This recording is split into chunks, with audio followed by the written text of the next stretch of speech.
Hello. They actually did it.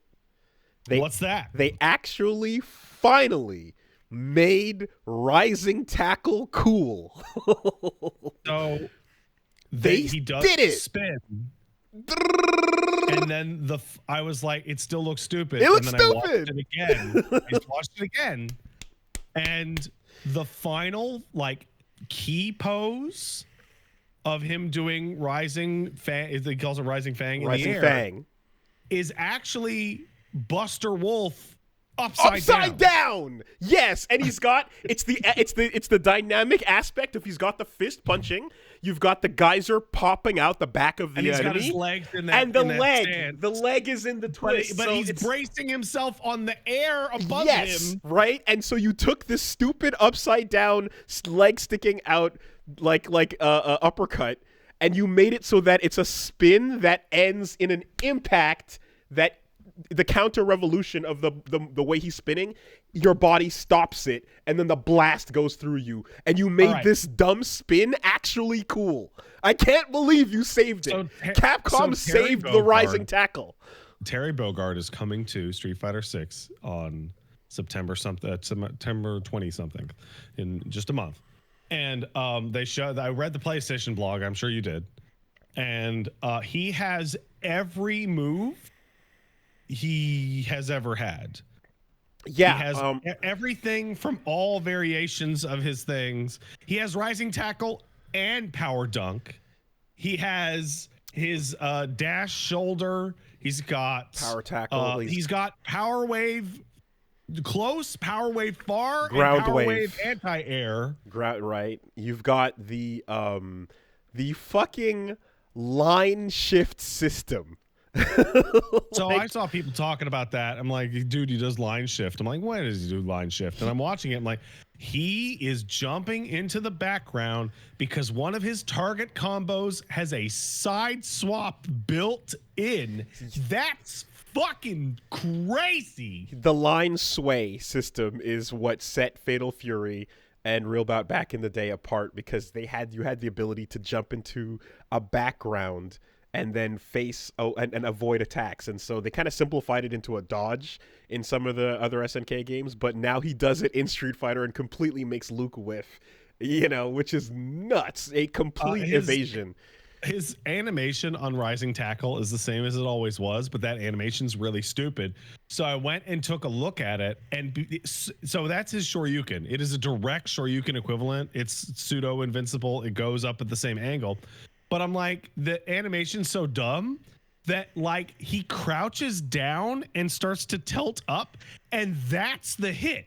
He's still on the floor. Mm-hmm. Crouching. He hasn't even moved into the animation. Yeah. And that's what the strike. That's what they. Because Rising Tackle's stupid. It's been that, right? But the flip upside down into the multi spin, was just always so dumb. And it's like they added that wind up and hit at the end, and it looks awesome. I can't believe it looks so cool. It's also so his EX Power Wave will fucking carry you. It carries you across, right? And then he can drive rush afterwards and get a pickup. That's disgusting. He puts the jacket on, and you get costume 2 looking incredible. And I'm gonna be costume 2 the whole time. The whole time. It's super sick. But his win pose is he does the hat toss, but first he does a power geyser where he's standing and lets it erupt around him as he tosses the hat off. Terry Bogard looks fucking awesome. So I went and watched the Japanese trailer. Did you watch the Japanese trailer? I didn't. If you switch Terry to Japanese, come on. Hey. And he sounds just like he's always sounded with his terrible English. Perfect.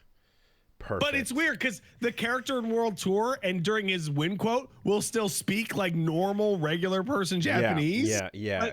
All of his fight moves are all burn naku and shit. And you know what, too, as well? Like, all the stuff with the close-ups and everything from the teaser, like, I was wondering about that, and it's like, when you see it in action here with the hat and with the hair, where, like, part of his face is obscured, his face looks fine. He's got a big nose. He's a big-nosed dude, and like he's always had part of his face obscured, you know, as a detail. And I think with the hat on or with the hair kind of blocking as well, and you see him kind of like in a lot of those poses, I think it looks totally fine in action. The way the jacket sways and everything on him, like all the secondary animation, looks fucking incredible, man. It's the best he's looked ever.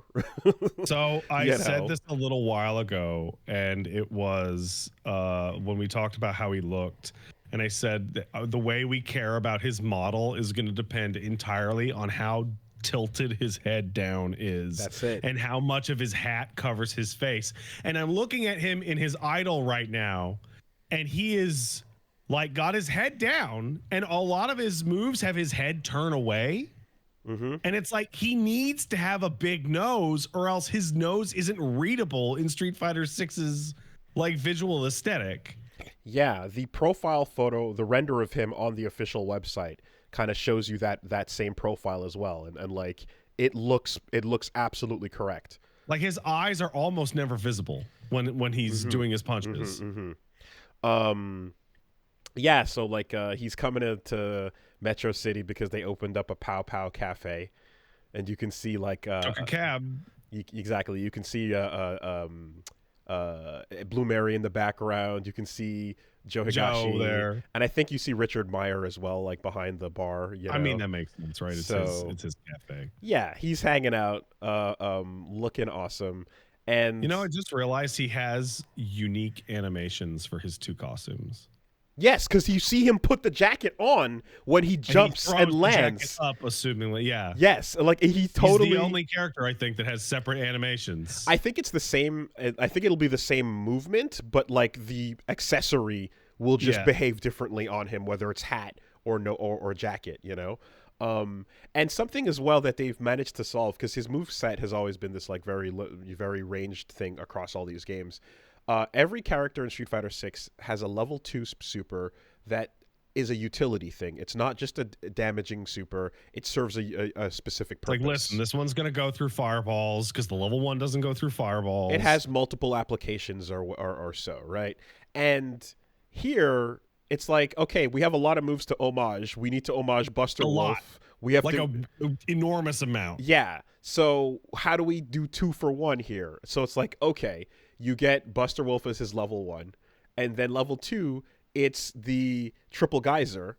But something I always loved, and I was talking about it recently because Capcom, because they just released SVC Chaos, which is the game where you have to manually input and you can change the timing of each of the follow-ups of the power geyser when you do 1, 2, 3, you know, or you can like hit it at different angles. And here they go, you spend it as your level 2 to get that first pop. Then you can use 3 drive bars to get a second one, or if that hits, and then you use your third bar to get all 3. So you can straight up like spend as you need to get like, 1, 2, or 3. Do you want like classic power geyser, which is the single pop, or do you want twin new geyser era power geyser, which is bop bop bow? Yeah. Or you know, I don't know if the timing will be variable, but because in some games he had like the bop bop bow, and some he had boom boom boom. So either way, you get to spend your resources, and they're not going to send you into burnout to do it either. You know, they're switching from one cash out option to the other. So it's interesting to give him that, you know, and then brand new move for the level 3 that just looks fucking sick. And the thing is, what we probably saw there is the regular level 3 version, right? So the critical art. Yeah, we never see the critical art in the trailer. Yeah, what's that going to be? You know, like an even more crazy, desperate version of it? Like, do they block in midair and then he like forces his way through, or slams you back down to the ground? I imagine they will somehow find like forbidden power to the way to get in there. The punch slams you back to the ground, and then he drops on top into lost power. Yeah, lost power. That's it. Yeah. Maybe. Find a way to homage the fucking Obari movies. Just have the move. Just have the exact sequence. Because remember when he fights Mars and he flies up. Just have that sequence. The sequence right before Mars hits him with that beam. Anything to homage those fucking anime movies. Whatever you can do, man. Yeah, so real happy with that. And, we're going to see as well how John World Tour learns from him and what his I imagine every one of his sentences is going to be just like a bunch of like characters and lore and whatnot being dropped. But yeah, is he gonna be a deadbeat teacher? Like with Rock, where it's like, okay, I'm on the couch most of the time. Go get me some fucking pizza as my gift to get my relationship hey, up. what are you doing in Metro City? Oh, I have a lot of credit card debt. Yeah, looking for work leave. Actually, if you could find any. Yeah, no, that's rad. Even they mentioned as well, like you have like quick knuckle, so you have the full, like when you use heavy, you get the full hands out burn. It's knuckle. Almost like a Smash Brothers character, in that it's like, hey, are you holding the button? Here's a different one. Medium is going to be the regular, where he doesn't do the hand extension, and then the 1-2 quick knuckle that's a real bout thing, So here you're getting a fusion of real bout Terry and Fatal Fury Terry, and a goddamn fucking return to the line sway system. I never thought that, like, it would be insane to have a character jump into the background and just stand there in a way where no one could touch them. It makes sense that they put it into his target combo, because it's functionally the same as that you like phasing through to side swap. Complete invincibility, right, is insane. But then again, if you think about how like Claw Vega was in Street back in the day, jumping on the wall and crawling around on the wall was invincible and shit. That's basically a line sway system, So yeah, I'm running into the specific fighting game thing where every time a DLC character comes out, I'm that's the character I want to play. Like, they've really nailed it, because like the starting cast for Street Fighter 6 is really strong, but then every time another one comes out, I'm like, oh man, Aki looks super good. Ed looks good. Oh, Akuma, and I've been playing Bison nonstop, and I'm like, am I gonna just switch over to Terry? Like, I'm gonna see. That's the right feeling, with each one being like, ooh, yeah, right, good shit. I'm not gonna feel that way for Mai. No, I don't like playing as Mai. And I like. Well, the thing is I'm not gonna feel that way, but it's gonna depend for me on how much air mobility she gets, because I love Mai when she has like 3 or 4 different dive kick variations. Well, she has to have more than Jury and Kimberly. Yes. And they have a lot. So the KOF 11 Mai that gets the dive and then the butt diagonal and then the straight down knee cross up and like every possible angle and then off the wall as well, that's the shit I want. If I can move like that, then yeah, I'm all about it. Oh, and we got to see Mai's second costume for Street Fighter 6 today. Oh, yeah. Yes. Yeah, I guess indirectly. So that's the other bit, is you get the Mai Shiranui trailer for City of the Wolves. So she's basically like wearing like a leather outfit that is not the Falcon design I expected, but is actually looks more like the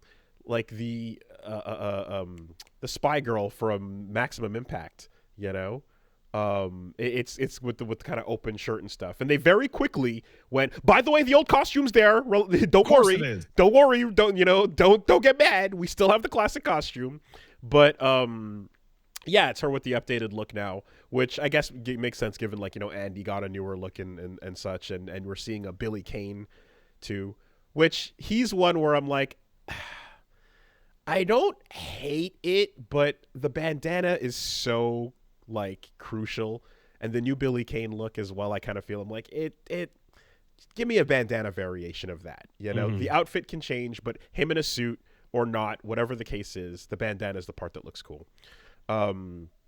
They also, they showed off Terry.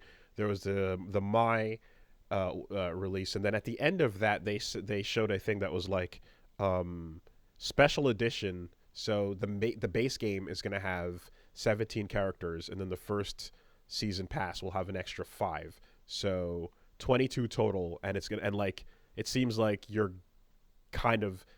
they're launching the base and DLC season 1 together, but they're calling it special edition. It's confusing. It's really weird because there's no base. We'll figure it out when it comes out. Yeah, but anyway, so like the only version of the game you can get is the special edition, which comes with that season or whatever. But yeah, 22 is a pretty good starting roster count.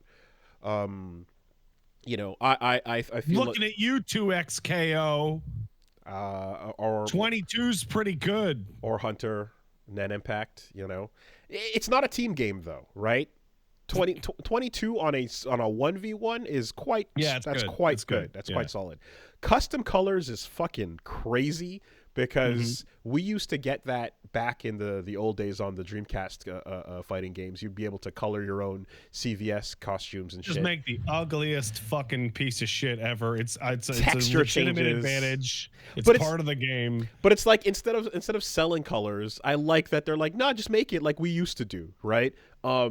They've always been really nice about that. So CVS 1 allowed you to go in and customize your colors, and you were stuck with whatever the set palette was. If someone's like nose highlight is the same as their socks, then too bad. You're gonna have to deal with it. But I'm giving you the tool that we used to fucking make it to make the game ourselves. Exactly right. KOF 13 had a really smart one because it actually isolated each limb and lets you individually texture it so that you can do all that cool shit that makes the sprites appear like lit by the fire and pyro and stuff going off in the game. So you can do these cool things like make Raiden look like he's wearing a full Venom outfit, or make it look like he's fucking topless and, you know, jumping around. You can have characters that have sleeves, have their sleeveless versions and things like that. So in this case, it's like here you can see them putting textures on. Create your own DLC costumes. Why the fuck not? You know, Tekken has a bunch of customization like that as well too. So yeah, I think that's a really fun feature to drop in there and not have an extra charge for. I guess we're gonna be seeing not just Mai but Elena as well in 6 eventually and. It like that character is gonna be made or make or break depending on what level healing is. You know, if healing is in fact a level 3 or CA version, and it's just like the CA version is like I'm back to 40%. You know what it should be? It should be a CA that does a hit. Like it goes into a super combo animation and does damage, and at the end of it in animation, she heals up back to, I think you said 40%. I think. Okay. She doesn't gain past 40%, but she'll heal from wherever she's at to 40%. And then when she's about to die, does she get it again? Yeah, she does. Like the critical art version just heals her to full. Oh my god! So just make it Gil Resurrection then. Why even bother? Yeah, you know. At least you can hit him out of that fucking thing. God. Yeah, it'll be that entire character is gonna live or die on what they do with healing. Anyway. This was all part of Opening Night Live, which just went off. So Gamescom is happening right now in Germany. And the Keighley night started things out. So I have a quote that I've prepared. Let me see if I can find it over the thing that I think is the funniest part of that whole Jeff Keighley event. Here we go. This quote is from February 15th, 2024. Verge talking to Phil Spencer. You mentioned that Starfield and Indiana Jones aren't part of the 4 that are going to come to PS5, despite rumors. But will those ever come to PS5? Could you rule that out? I don't think we should, as an industry, ever rule out a game going to any other platform. We're focused on these 4 games and learning from the experience. But I don't want to create a false expectation on those other platforms that this is somehow the first 4 to get over the dam, and then the dam is going to open and that everything else is coming. That was Phil talking about how Indiana Jones and Starfield are definitely not coming to PlayStation 5 back in February. And how'd that work out? Indiana Jones is coming to the PS5 2 or 3 months after the Xbox release. There you go. Which means they're working on it like now. Yeah. I was streaming earlier and I said, man, if I had an Xbox, I'd really be disappointed. And then I froze because I forgot that I have an Xbox that I'm using as a fucking prop behind me. I think we said it again, but just like, if Hi-Fi Rush's sequels find a way to completely sidestep the console of origin, that would be batshit. It would be really funny. Yeah, no, it's Troy Baker being indie. I mean, there was a bunch of shit announced, but I didn't make note of everything because we don't care about all of that. Secret Level looks like it'll be really interesting. Secret Level looks pretty cool. A series of shorts that, from the creators of was it Love and Robots, right? The compilation Death, Love and Robots, I think. And a bunch of just shorts, but they're all based on existing properties. So the quick 2-second, you see all these shots, and then you get like a list of credits of like, here's what's coming, and you have to like Armored Core, Concord, Crossfire, Dungeons and Dragons, Exodus, Honor of Kings, Mega Man, New World Eternum, Pac-Man, PlayStation Studios, Sifu, Spelunky, Outer Worlds, Unreal, and Warhammer 40K are all going to have short. I bet you that guy who made Astartes is working on that. That's fucking awesome. That's really, what a cool idea. I don't know if you saw, but Keanu Reeves is going to be the main character of the Armored Core segment. Oh, I saw that clip, but I wasn't sure what I was looking at. It did look like him. From Software posted about it. I thought I was looking at a cyberpunk thing for a second. Also, of note, I don't know if you remember a long time ago when we were doing the God of War LP and Kratos fell through that portal to hell. Matt started yelling out modern day and we all laughed our asses. Yes. Kratos is in the modern day in his short. I saw that 2-second thing of Kratos close up, but I didn't see there are cars behind him. Oh my God. Oh my God. Okay. Well, I mean, shit, this is post-Shovel Knight. Anything is possible. That was supposed to be God of War 2 a long time ago. That's what Barlog wanted to do. Because the God of War 1 ending had and Kratos stayed the God of War throughout all of times, and that was to explain why, war has kept on getting worse over the years. Man.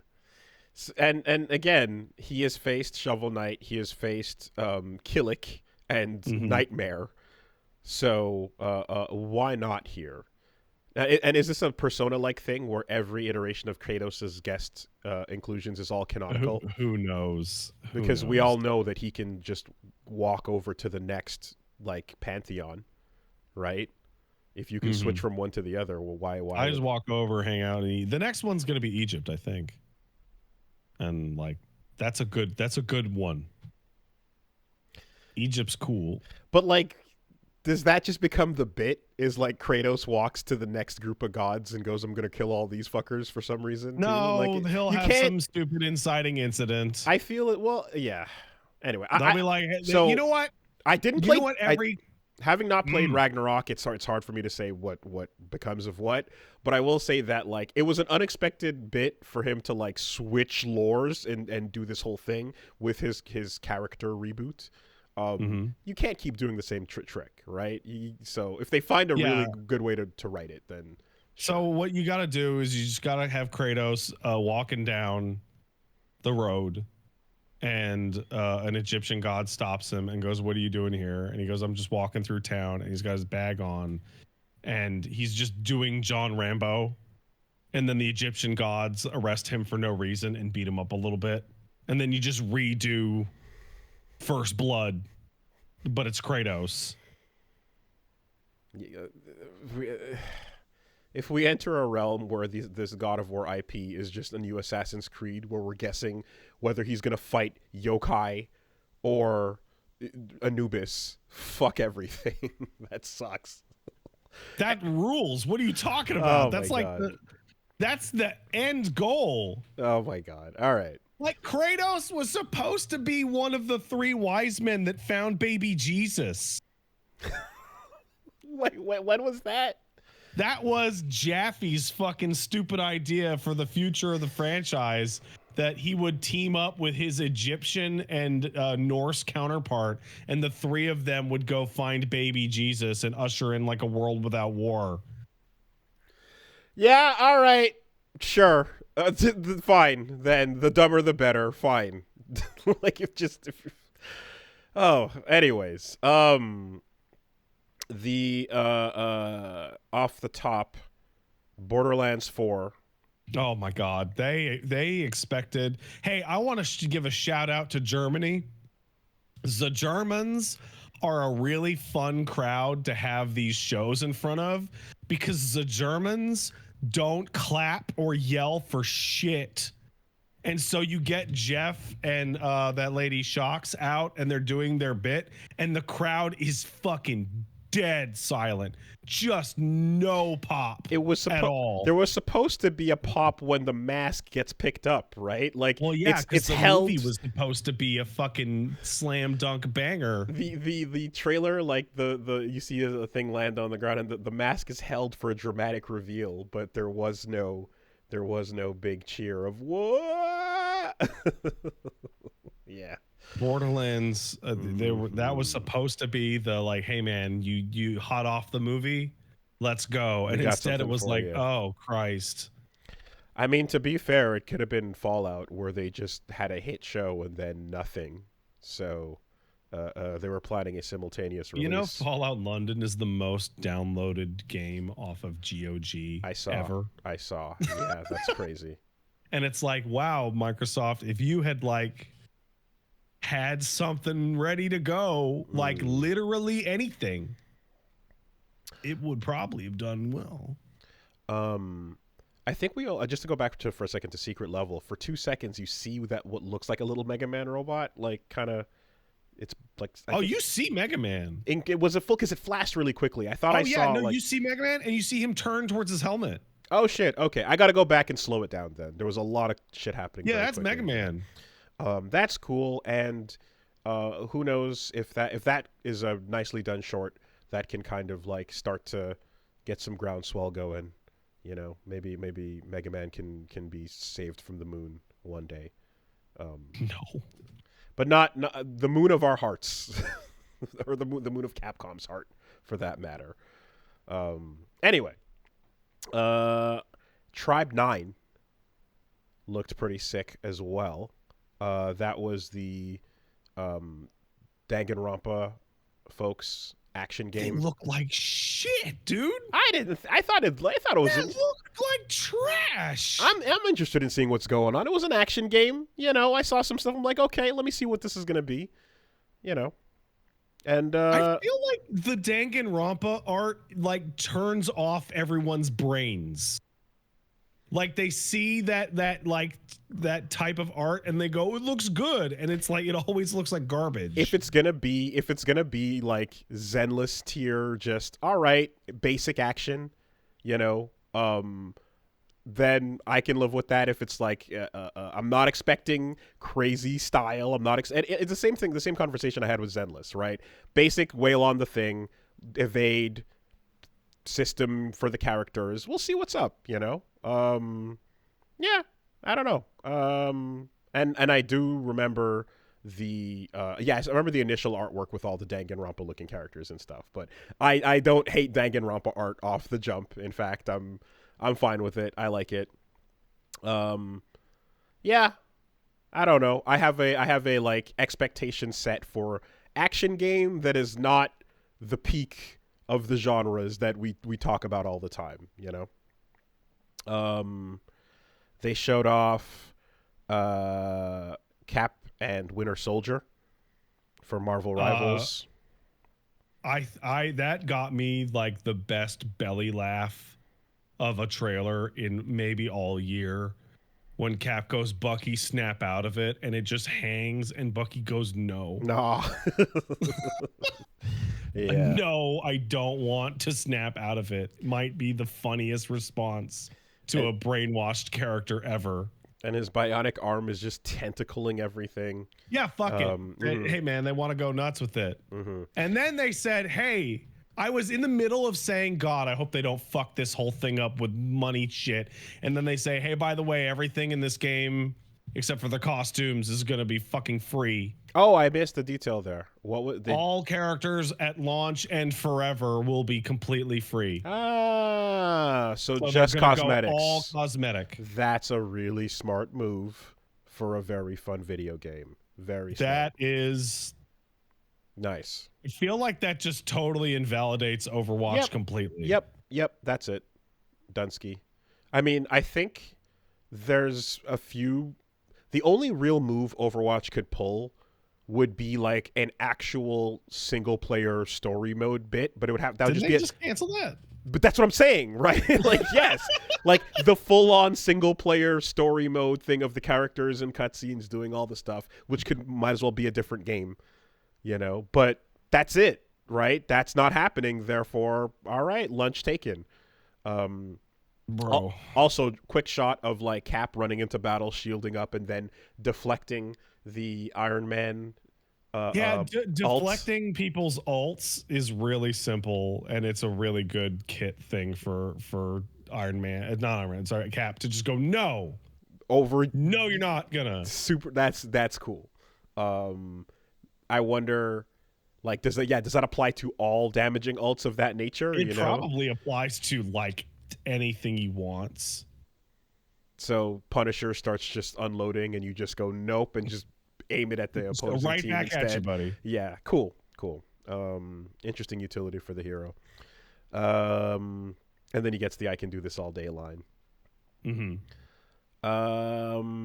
that Marvel Rivals looks hot. It looks ready to take Blizzard's lunch, man. I'm telling you, sitting down at the fucking table with the tray slammed on the desk really loud. Okay, I have not been paying a ton of attention, as usual, but Codblops 6 came up, and they showed off some footage of that, and... Oh, I was sitting there, and I was like, 6? Yeah, that's so funny. That's the number, yeah. Okay. I played the first one. Am I just off entirely? Or yeah, did but me too, so... But the footage they showed of that looked worse than previous stuff. I feel like the last Call of Duty stuff I saw was like much more like realistic looking, and that they had like a very expensive budget and everything was very, very high integrity. And everything I saw there looked like it was like a couple of entries back, which is I would weird. say that what you're seeing is them realizing that the single player for Call of Duty is a feature ad because Call of Duty is the multiplayer. Yeah. But like everything I saw, like even like, I mean, I don't know if Warzone or maybe it's just Black Ops as its own thing as opposed to the other. Black Ops has traditionally had super high production. Okay. It just felt like, I'm like, this looks like AAA still, but for Call of Duty, I feel like it's looked better than that before. So Black Ops is the following things. It's got a single player story, and the Black Ops ones usually try and have a gimmick. So this thing's gimmick was like you can choose your own path through the guided experience. It has a multiplayer suite. It has a zombie suite, which is what a lot of people are super excited for. And then they have the Warzone thing, which is a completely separate thing. The multiplayer suite and the zombie suite are the focus, for sure. Zombies is always the push, right? Yeah. Yeah.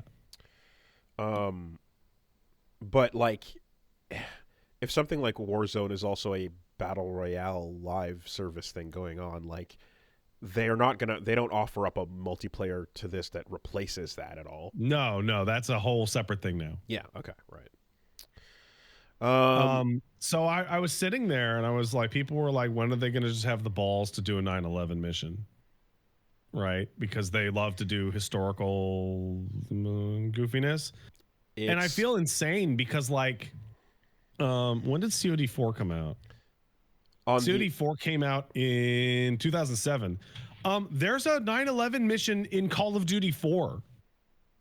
Yeah. The final mission of Call of Duty 4 is called Mile High Club, in which you fight terrorists on a fucking 747 because they're trying to hijack the plane. Oh my god. Okay, we're there. Yeah. I think the history memes Reddit is like, if it's 20 years old, it can be considered like not modern history, you know? Like it can be I think that there's a problem with that. And I think that that used to be the case when you were dealing with newspaper media as your primary form of news coverage.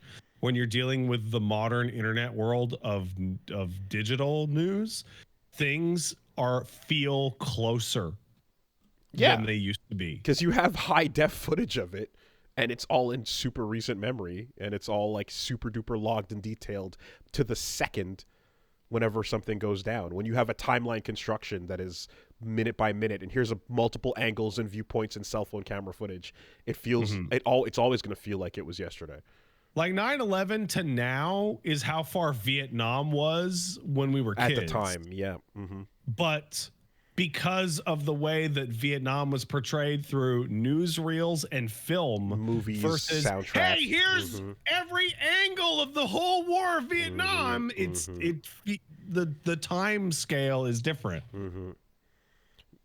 Yeah, that's gonna get worse and worse as we go on, for sure.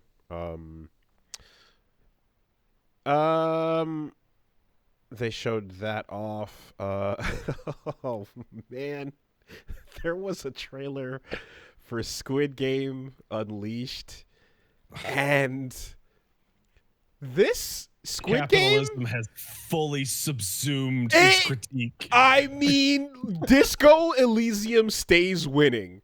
Even those who would critique Capital end up reinforcing it instead. This might go down as the most, not even, I don't want to say misunderstood, because people misunderstand Fight Club, for example, classically, right? We talk about like those bits of like, or Patrick Bateman and so on, like the oh man, look how cool it is misunderstanding, right?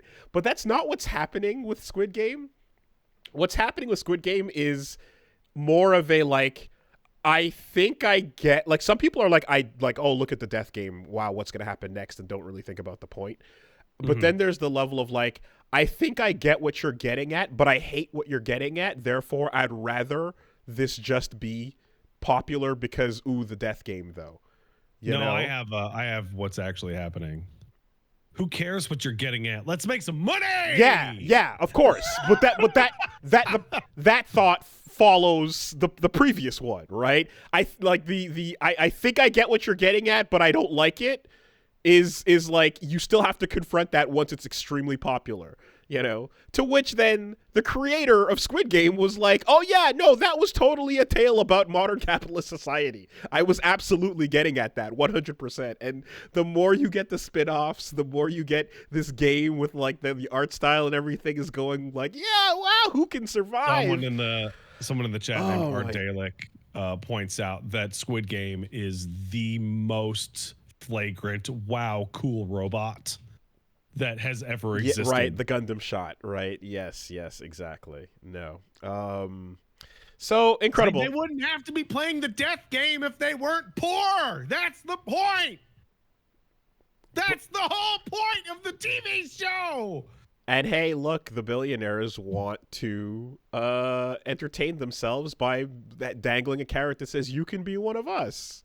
You know? Yeah, sure, totally. That's over the Gundam's head. Oh shit, yeah. Great stuff.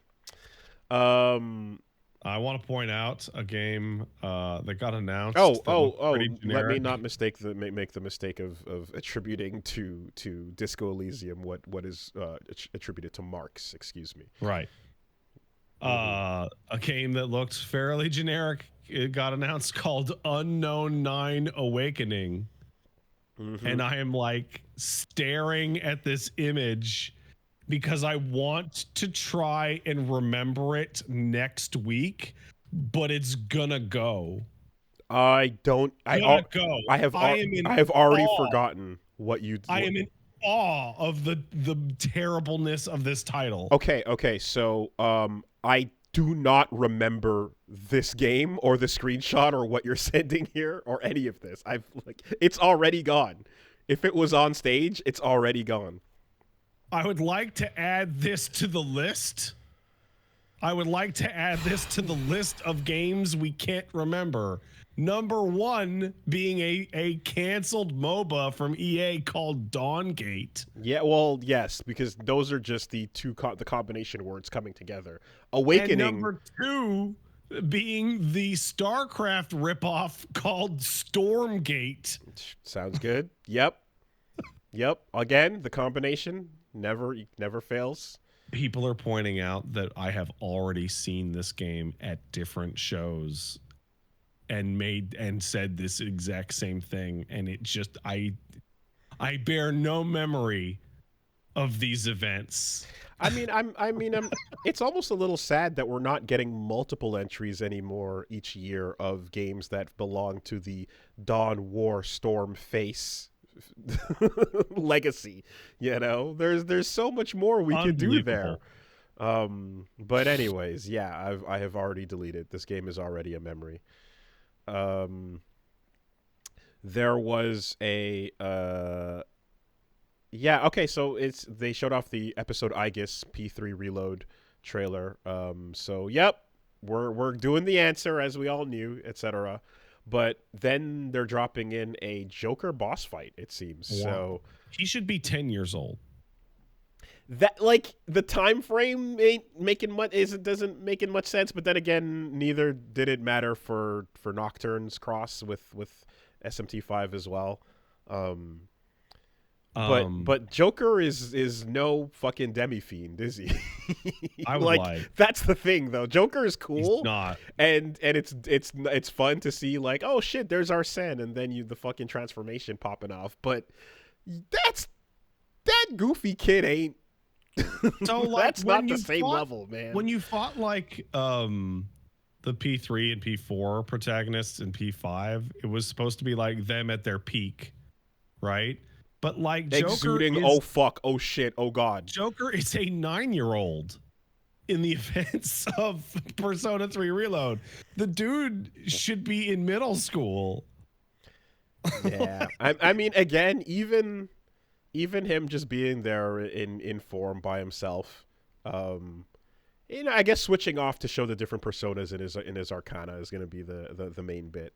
But I also want to point out something about Persona 3 Reload. So I remember a long time ago we were talking about not that long, SMT Vengeance, and how Atlas says that that's going to be the last time they do a mandatory full re-release of their games, and that with Metaphor specifically, they're going to be moving forward with DLC editions. And they did do that for Persona 3 Reload, right? They're not re-releasing it with the answer.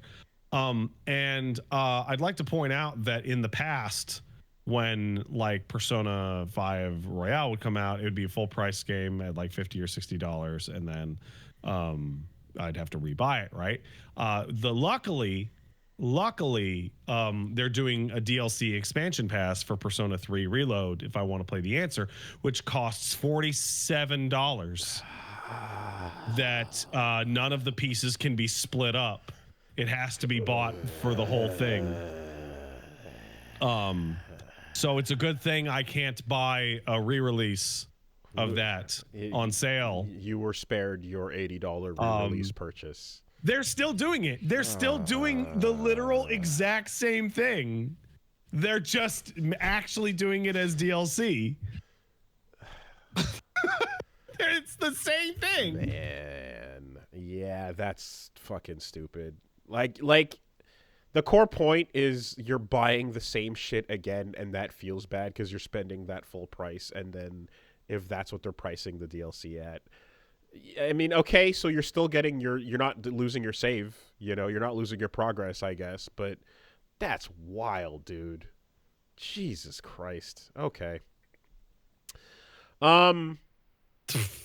Yeah. $47 for a DLC of an episode I didn't like when it came out. You know what? I'm good.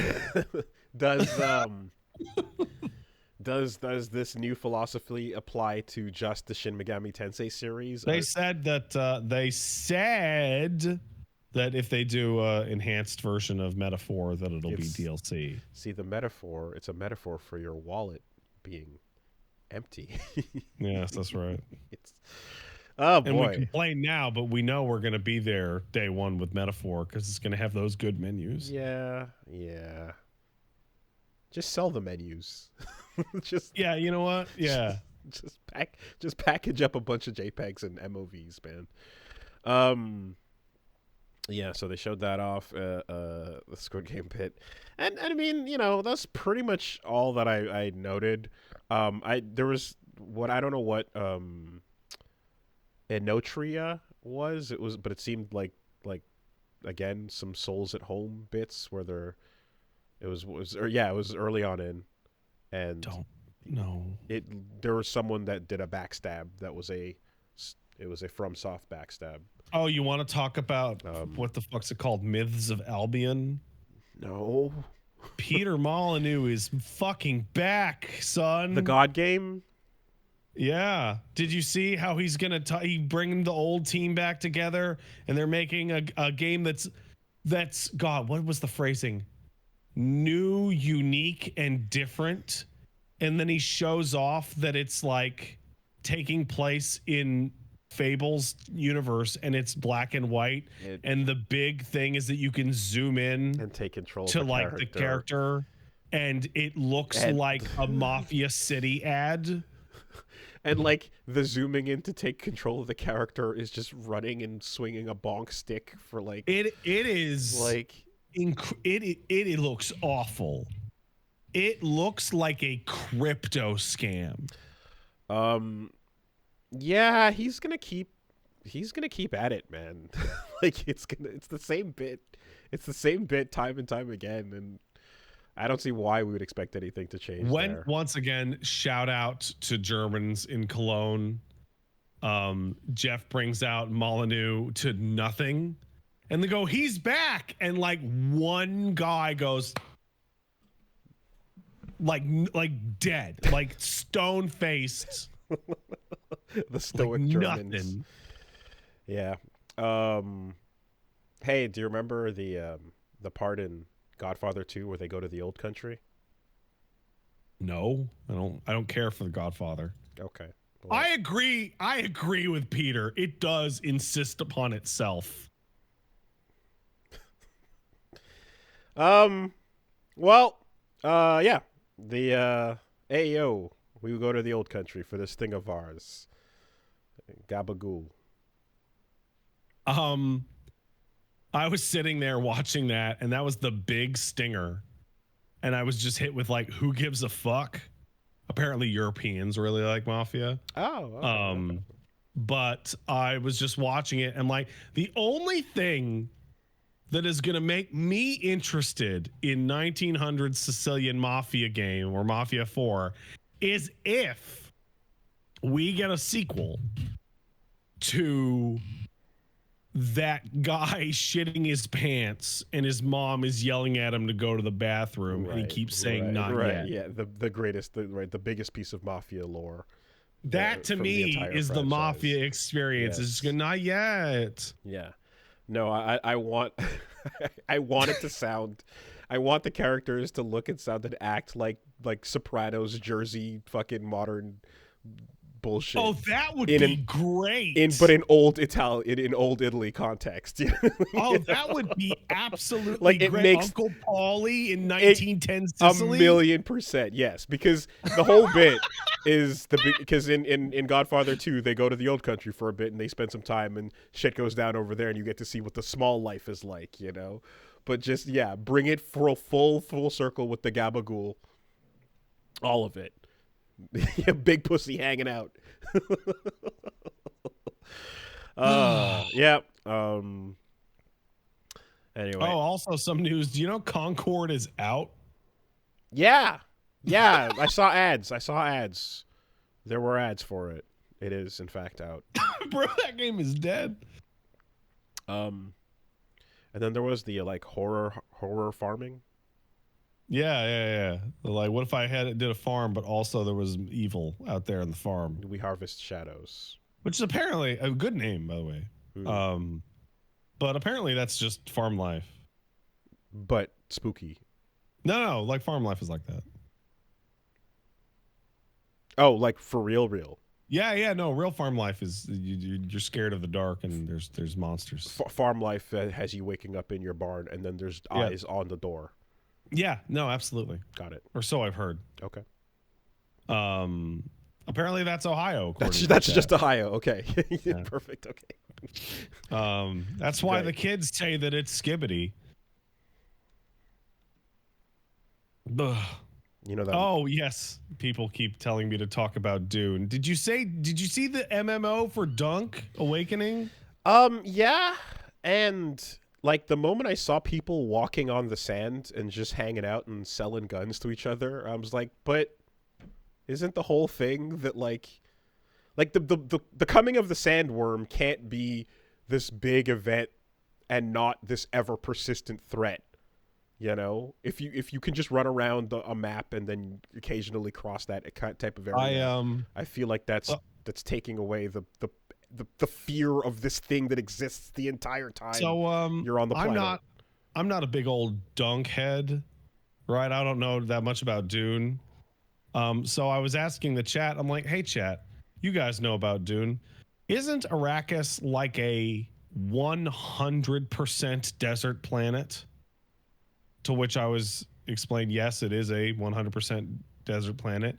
And then I asked, isn't this a highly limiting setting for an MMO? And as I said that, they showed the map, and the map had like a zone that was like yellow sand, and then they were going to an area that had orange sand. You can't like it doesn't like it doesn't work. It doesn't work. It just does like to make a thing where everybody can be playing in a normal setting and have all these activities and stuff. You like it needs to be you can't just design a casual thing of like, you know, going and shopping here and chilling out. Like there's everything about this is scraping for resources. So like immediately the whole like harvesting bodies and stuff bit gameplay wise, like it would probably feel bad and not that fun to always be scraping and barely having the resources. Well, but it's an open world survival MMO, so you're gonna be scrounging. And like at all times you should be terrified of a fucking worm. Like at all times. Like it just I don't know. Well, of all the types of games you can make here, this feels like the one that's gonna have to throw out the feeling of that setting the most to create, you know, a functioning MMO, I suppose.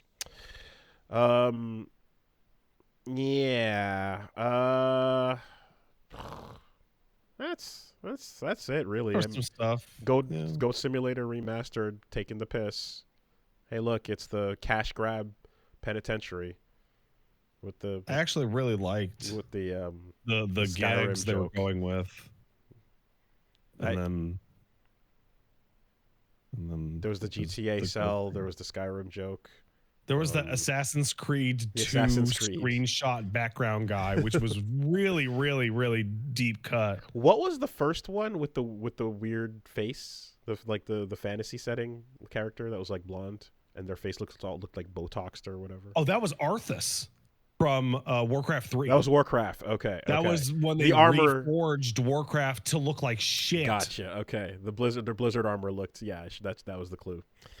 Hey man, if you don't know, are the character's shoulders 5 times the size of their head? That is a World of Warcraft character. But the problem is that it might also be a League of Legends. You're right. So they are the same after all. Like I learned from years ago that the giant shoulder pads are. It used to be a shortcut for Blizzard, but it then became a shortcut for leaguing too. So anyway. Yeah, that's about fine. So I guess since we went backwards here, weeks come second then. Yeah, I guess so. What What's up did with you, man? what you go ahead. I'm asking you first. The fuck? Do you need time to I formulate? know. Do you need time? I'm good. Are you looking through something? No, I'm good. What's up? All right, yeah, fine. I have not done much this week other Okay. than recover from. So me and Paige and the baby are all COVID free. We got our Nice. double negative tests, Yay. Good and shit. we still all feel like shit. We're very sleepy. That's the number one lingering symptom for us is that we're very sleepy. I'm sleepy right now. I could go nap time right now. I could have a big nap We're gonna and it keep would it. feel great. We're gonna keep it short. Um, I the only I played some backlog games in which I discovered games based off Egypt are fucking terrible. But I got to Dishonored 2's super famous level called A Crack in the Slab. And I have been hearing about this level for years because it is like one of those like immersive sim like triumphs of design. And I knew its basic premise and didn't think it could possibly live up to the expectations placed on it. A Crack in the Slab is the fucking most impressive level of anything I've ever played. It's crazy. And what's weird is that it came out like 3 or 4 weeks, I think before or after Effect and Cause in Titanfall 2. I was about to say that Titanfall 2's effect and cause level will probably stand the test of time going forward. Like there might be other things that hit similar beats, but I think we'll always be able to be like, yo, that fucking level in that game is gonna hit you if you're going back for a playthrough. Okay, so apparently it was 3 months later after Effect and Cause. Okay, so is it hitting the same beats? It is hitting the exact same concept. It is the same level being done by a different team in a different style of game. So Interesting. in Effect and Cause, you were flipping between a past and a future, which was an area that was a fully functioning research facility and a destroyed research facility in which you were fighting goons in one and dogs in the other. And you were having to flip back and forth between them to platform and fight each other, etc. Yeah, it's visually awesome and interesting just from a setting and like conceptual point, but then when it comes down to like you can teleport in fights during the action is when it really starts to shine. And fuck, I forgot what I was going to say next. Anyway, there's another comparison point, but yeah, that was really good. So in Cause and Effect, the basic setup is that you are investigating an abandoned mansion because the owner went crazy and you need to find out what happened there. The first thing that happens is they take all of your powers away. They power you down all the way down to your base moveset. Like no more teleporting, no more time stop, nothing like that, right? And then they give you a broken timepiece made out of glass. And you hit a button to unfurl it, and the left third of your screen shows you what the manor looked like 3 years ago. And as you move around, it is fully showing you exactly what the manor looked like 3 years in the past. You can fold it and unfold it at your whim. But it only shows on the left third of the screen. Yeah, because you're holding up a piece of glass. In your hand, okay.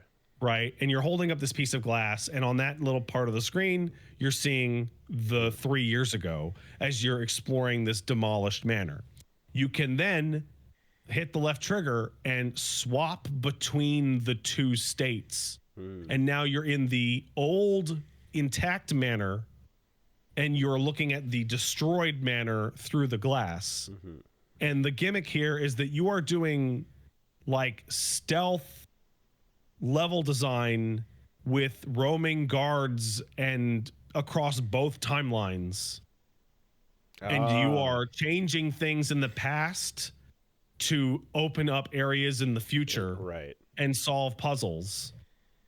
So I got into a sequence in which I would kill a guard and he would make a noise, and then I would jump to the future and then pull the glass out to look at the guard coming to investigate, get right, behind them, right. hop back into the past and stab them. You're JoJo parts 7ing them by hopping between the two realities over and over and over and over. The enemies don't have a chance. You're looking at like destroyed safes to find their combinations in the present. You're stealing paintings in the past so that architecture changes in the future. It's super impressive. And then you get to the second part of the level where you find the owner of the manor who witnessed something that evening and went crazy. And that's why the manor has fallen into disrepair. And you can steal a code to a door you need off of him and everything stays the same.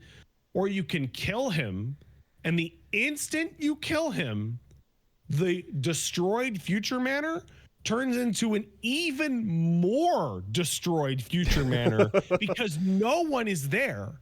Okay. And it has fallen into rubble. Complete. Okay. And now when you go back to do the second half of the level has now swapped between the past and a different future in totality. Right. But if you knock him out, instead, he never sees the thing that makes him go crazy, and you swap the entire future second half of the level with the house is a little run down, but it's still being actively lived in and maintained version of the level. Wow. Okay. And you're swapping in and between those two. Is that the most as you go throughout it? Is that the most significant consequence from doing lethal or non-lethal? Oh, there's also changes in each version depending if you're going not lethal or non-lethal. Huh. Wow. And then as you walk back out onto the street, out of the manor, the district that the manor is in has changed as a result of your level of lethality, as well as which version you went for. That's fucking sick. There are 4 levels layered on top of each other simultaneously that you are bouncing between as you run through this intricate stealth murder level. It's so crazy. And this is all just parallel thinking at the exact same time as Titanfall 2. That's fucking interesting. I want to know what movie came out 3 years before those two games. Looper? That they I saw. know that doesn't make sense, like I don't know, but like I don't know that anything was like hitting that exact note either, right? Like because it's like the concept. Oh, Looper came out 3 years before those two. I just said Looper, but oh, sorry, my mistake. I misheard you. My brain turned off. Yeah, but the thing is, like, like you're the taking it to a gameplay element where it's like live switching in the environment and actively fucking with action scenes while doing both at the same time is nuts. That's still something that Looper didn't quite do, and same thing for other time movies and shit. The level is also like compared to a lot of the sprawling areas in Dishonored 2, it's relatively small and manageable, which is great because you're flip-flopping between overlapping sets of the level with different enemy routes that are simultaneous. And someone in the chat informed me that the reason for that is technical, is because the way that they did it is they just literally have both levels loaded in simultaneously. Yeah. And if they made it any bigger, the game would just fall to fucking pieces. Only possible with, I guess, that generation. Oh, that's what I was gonna say. I especially love how successful that and Effect and Cause are, because like 2-dimension gameplay is like kind of played out in the Zelda way. Shadow World, right? Stuff is kind of like, I'm like pretty over that. I feel like I was at that time. Metroid Prime Echoes. Yeah, but it's different when it's fast. When it's instantly switching between the two. You're right. That's the fucking difference.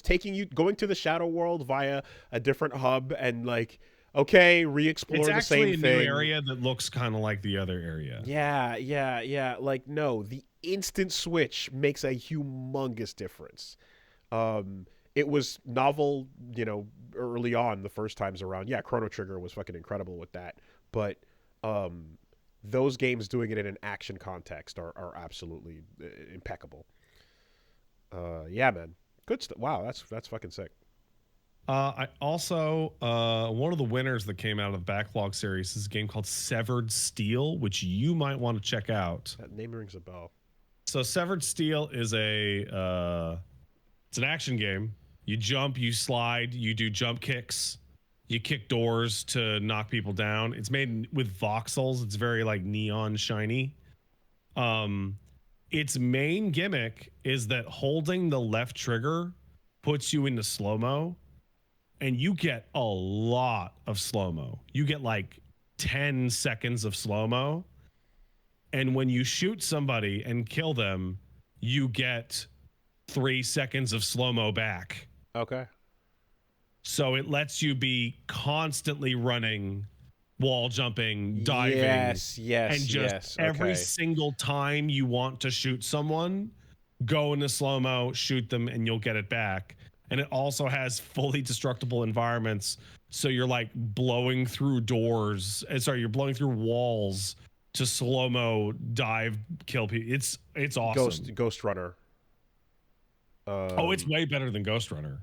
I'm okay because I remember this when we're talking about Ghost Runner, and I think Get to the Orange Door. Yeah, this feels more like Super Hot, but just more you're controlling the slowdown instead of movement. Yeah, big Super Hot. Even the font is super hotting too. Yeah, because it says something like destroy the vents or get to the generator in giant block text. This is the people asking again. It's called Severed Steel. Pretty. And it has 2 modes: a story mode, which is a ton of levels, and then a rogue mode, which is just randomized levels for you to play forever. Super hot with an anime girl in bright colors.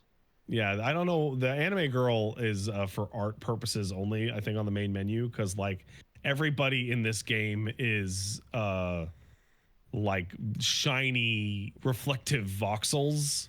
Well, that don't look like people. Shout outs to the marketing team that can take a first person game and like, even though there's nowhere in the game to show it, you're like, anime though. Like, why not? That's the girl. That's the girl that you can't prove otherwise.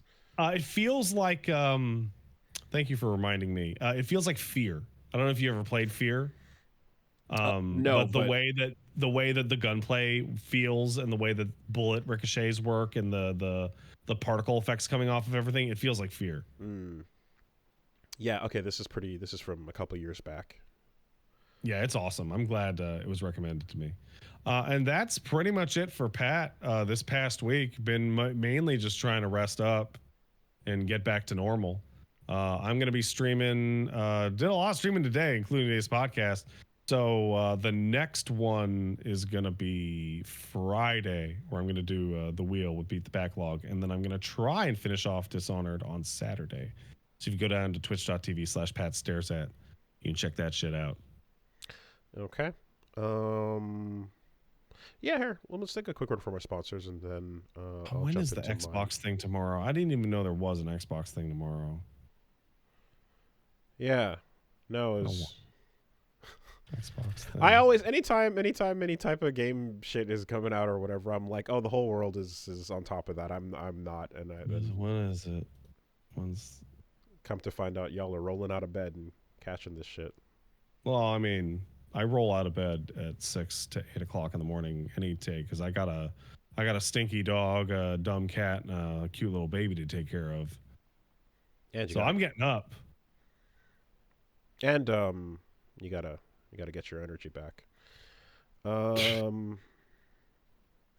you know what? Before we leave, they announced Reanimal and then announced Little Nightmares 3, and they look like they're the same fucking game. Okay. So I saw the Little Nightmares. I saw the Little Nightmares bit. Reanimal, yeah, just like kids running around from monsters chasing them. the genre is, but like, is it at all related, or the people? So or Little Nightmares 3 is not made by the team who made Little Nightmares 1 and 2. It's being made by a different team. And Reanimal is being made by the Little Nightmares 1 and 2 team. Gotcha. And they look exactly the same, except Reanimal looks a little better. Okay. People are saying one is owned by Namco and the other isn't. Well, there it is. Namco owns the name Little Nightmares. And so the Little Nightmares people wanted to make Reanimal, but they didn't want Namco to own it.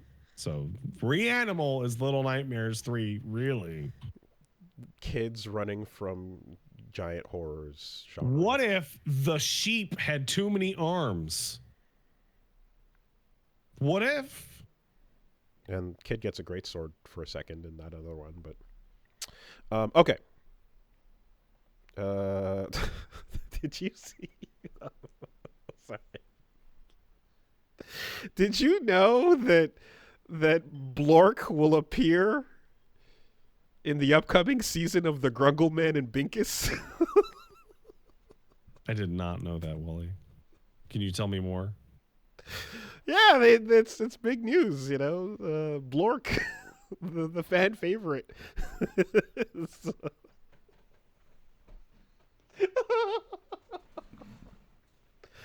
You know, I mean, I remember when the show was just called The Grungle Man, but they updated the title, so now it's called The Grungle Man and Binkus. And yeah, press release: Blork is going to be in it for the upcoming season. Is this real? I can't tell. I can't tell. Well, is this Star Wars? What is happening? Here, I got a screenshot for you. Send me a screenshot of this. I don't know what you're doing. Yeah, it's you could just you could just jump on Twitter and Star Wars is so fucking stupid. Oh man. Oh fucking Star Wars. Oh man. It's just there's an announcement. You know, Zeb will appear in The Mandalorian and Grogu. Someone just quoted it. Blork will appear in the Grunkle Man. Oh, hey, I want to give a shout out to Xbox, our friends at Xbox, for finally getting Genshin Impact on the Xbox 4 years late. Sick. Good job. After they told Genshin to go fuck themselves back when Genshin wanted to make that game an Xbox exclusive. Yeah, there was a bunch of Hoyo stuff that got dropped there too. Yeah. All right. This week, the podcast is sponsored by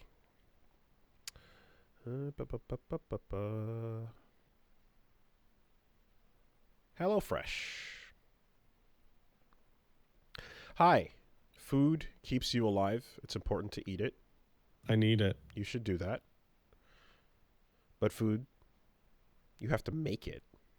And to make it, you have to get it from places that sometimes are very far away. And that sucks because that takes time. That's bad. I just grabbed leftovers from yesterday this morning and just ate them cold with my hands because I was too lazy to heat them. See, these are things. It can be better than this. Food good, but food far bad. Also, food expensive bad. Good food here now. Door knock knock. Good food get now.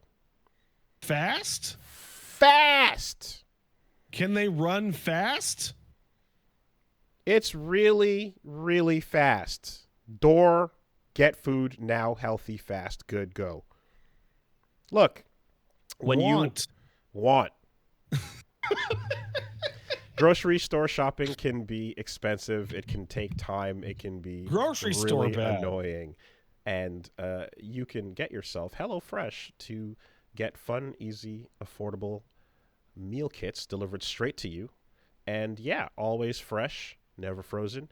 If you're having meal planning, if you're trying to get yourself, if you want a variety of different recipes, they have over 50 to choose from every week. You can pick your meals and delivery date. They'll show up to the door, and you don't have to worry your time for the preparation because everything is pre-proportioned.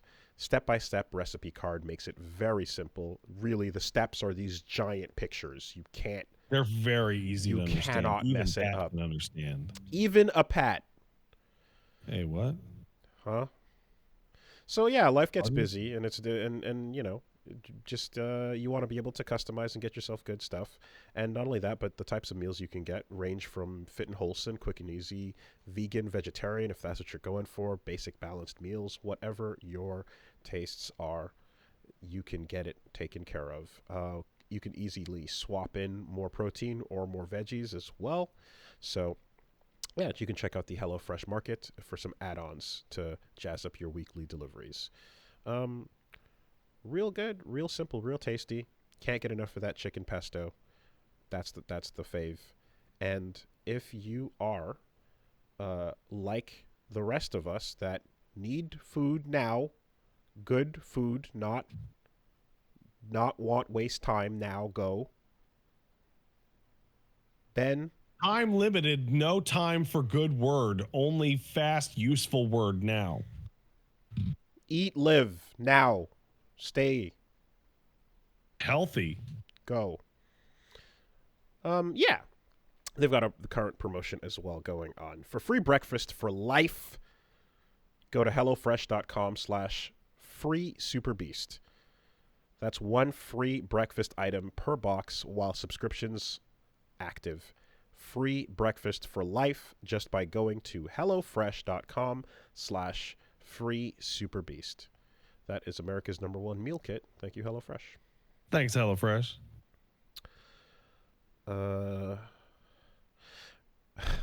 Over yonder, I mean, the real bit would be to crash the stream right now. Yeah. and then load it back up Yeah. right as I'm about to get into the good stuff over here. So I messaged you. I messaged you that your powers are increasing in their vitality and range, to which you responded with, I think you just said fucking LOL. Mm-hmm. That's Wooly, I have so many questions about you beating Yakuza 0. There's really just probably a single answer, I imagine. You know? I don't okay, one, wow, man, even the game is trying to extend the length of that LP. Like, absolutely wild.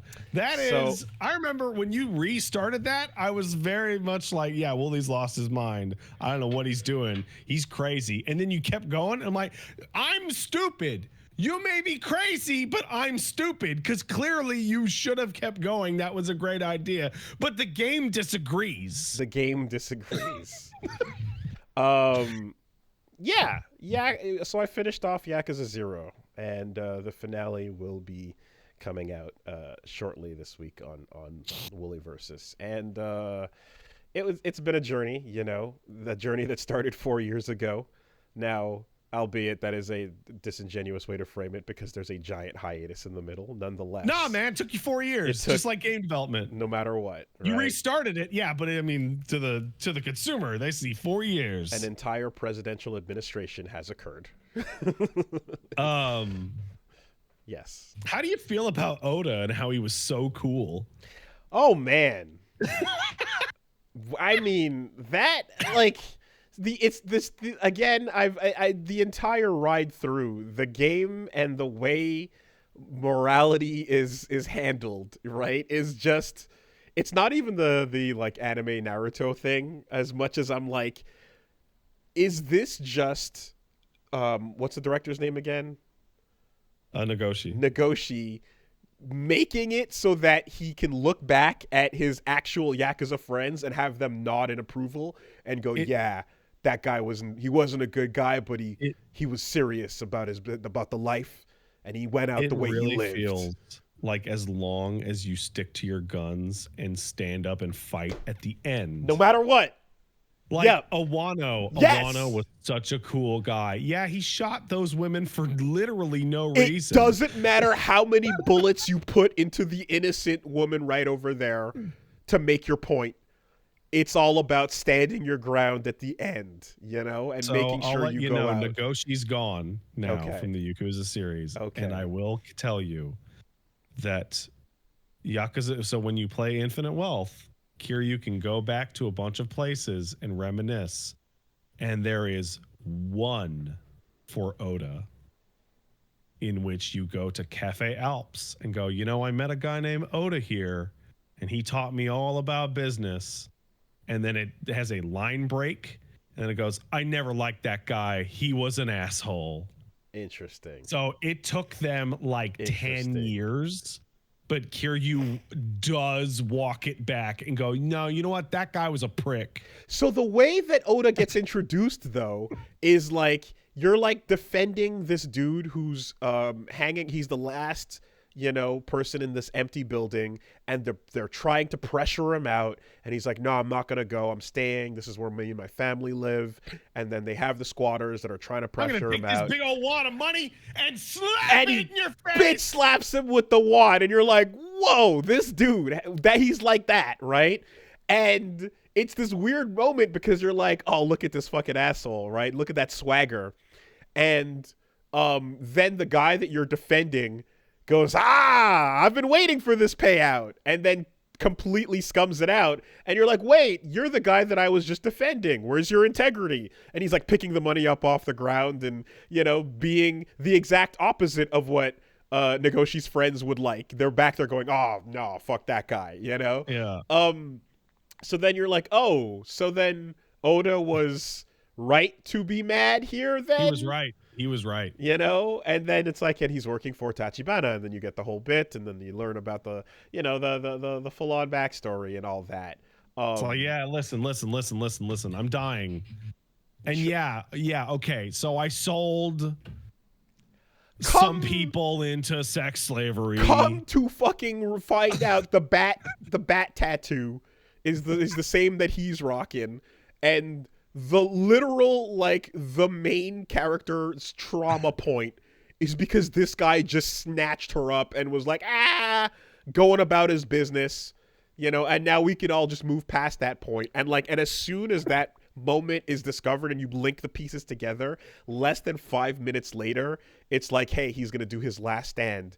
And everyone's like, no, but wait, what about him though? What about Trafficker-kun? You know? And I'm like, this is the third trafficking fucking asshole that's been given the right of way because we were just like a couple minutes out from crazy. The Pleasure King, who also is like trafficking women. And you're like, yeah, but why don't you join my real estate gang though? You're pretty good at what you do.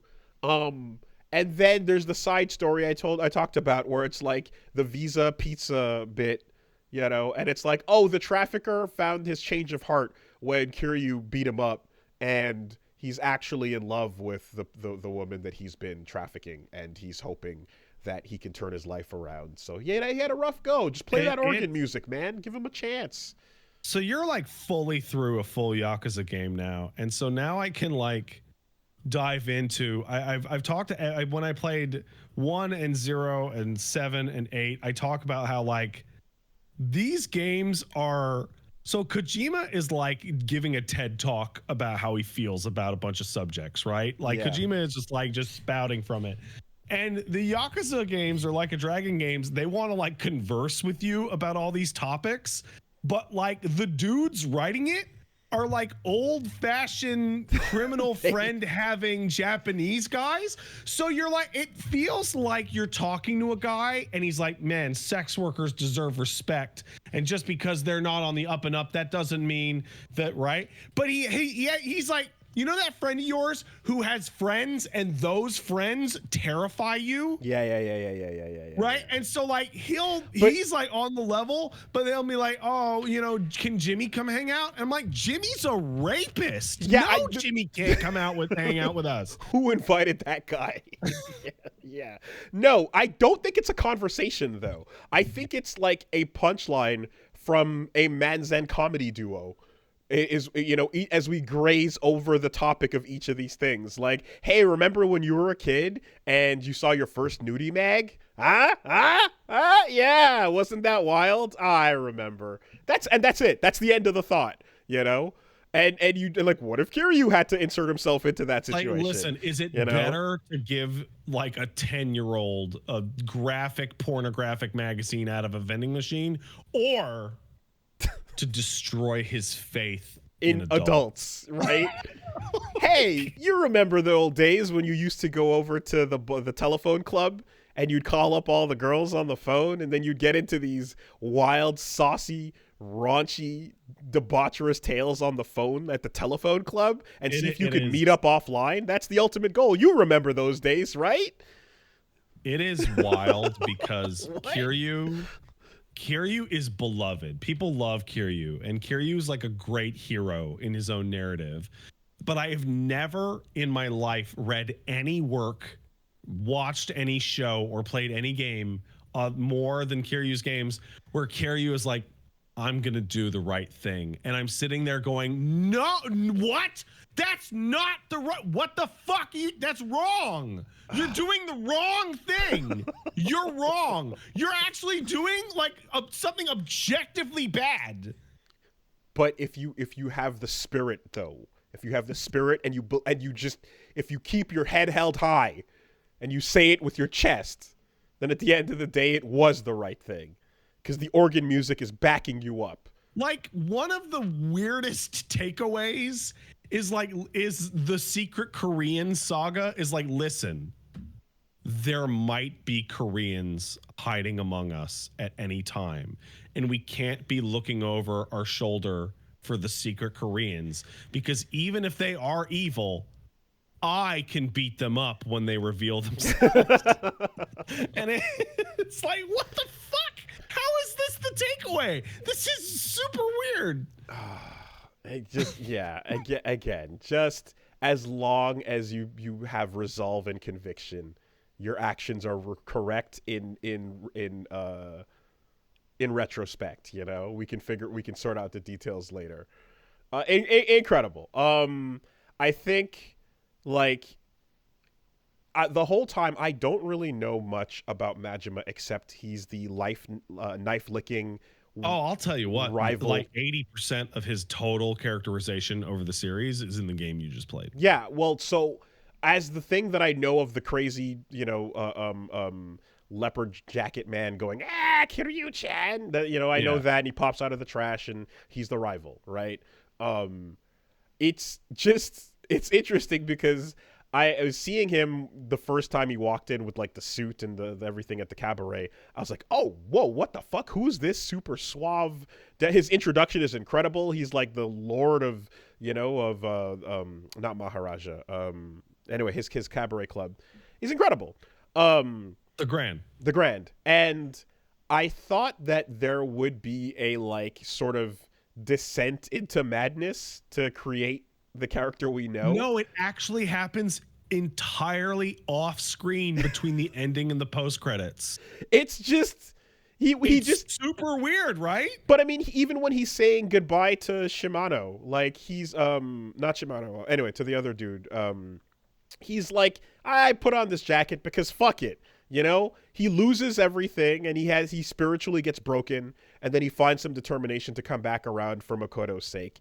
But he kind of just like Sagawa. But he kind of has like there's the other crazy guy that like dies in the jail that he clearly emulates, and like the spirit of that dude's madness go into him. Like he breathes in the death fumes and goes a little bit more crazy, I guess. You get just tiny little pieces here and there. In 1 and 2, you get to hang out with him a lot as a boss and as a recurring antagonistic force. In 4, you get to find out how he lost his eye. Okay. And then in 5, you get to find out about his ex-wife. Oh wow. But like, yeah, no, 0 was like building us up to like, all right, when's he gonna decide he just wants to go ape shit?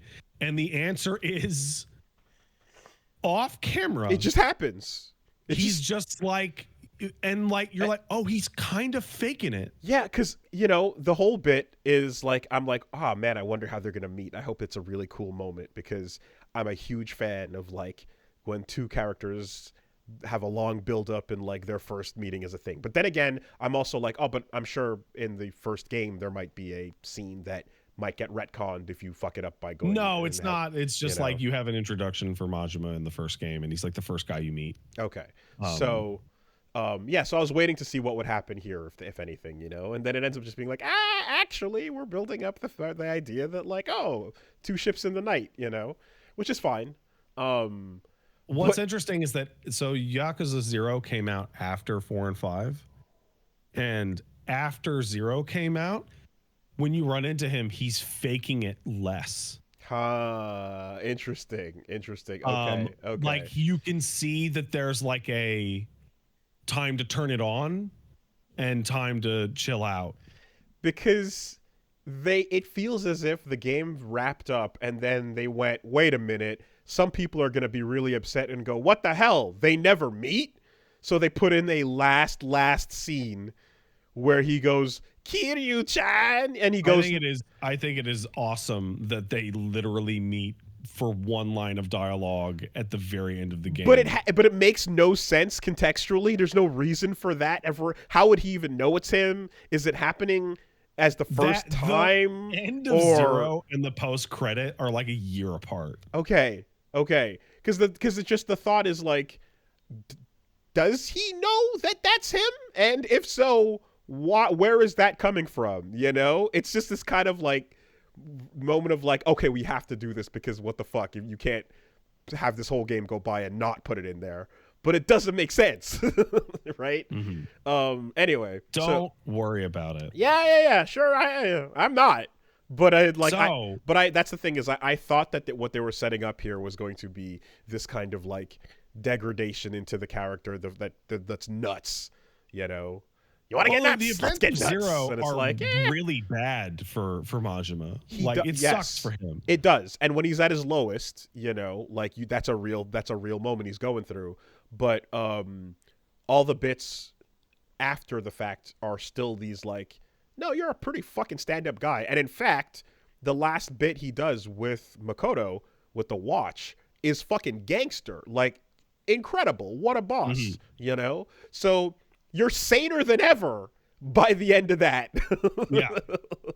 And then it's like, and what? Okay, all right, here we go. So yeah, that was not what I expected them to do at all, and that's not the way they went with it.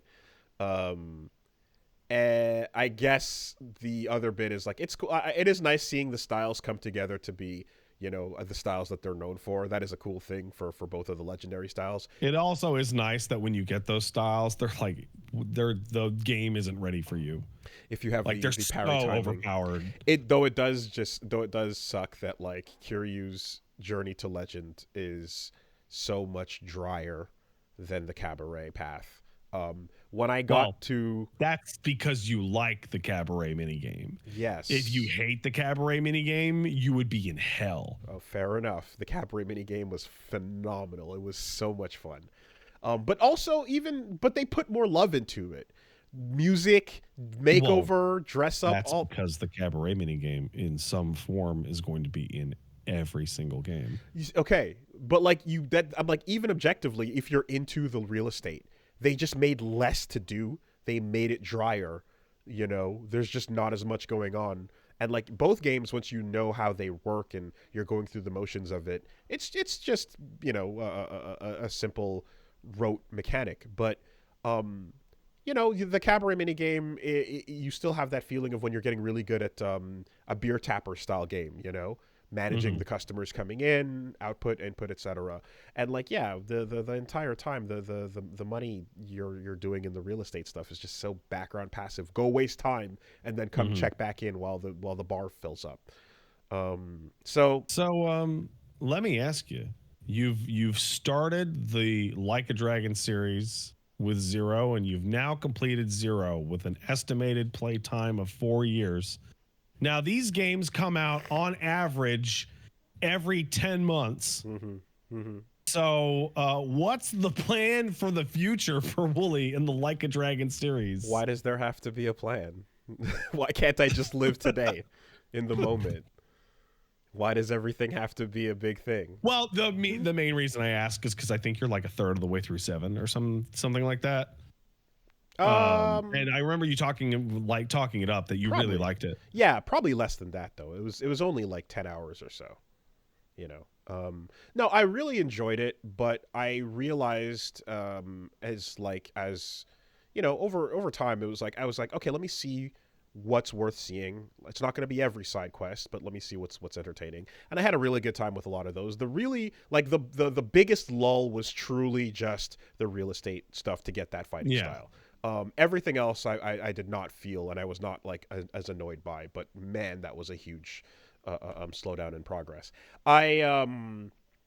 Yeah, I don't know. I guess it was a surprise to me as well to discover that you guys did a bunch of shit off camera and just didn't go for the full bit on camera. Well, as that was back right? in the like episodes a day time, right? Like that would have been a year on the old timing. Yeah, that would have been way too long. So you know, when the game is good, and I enjoy it, I like to see all the good things it has to offer, and I do feel as well some obligation in the sense of like a let's play should incorporate those things, you know.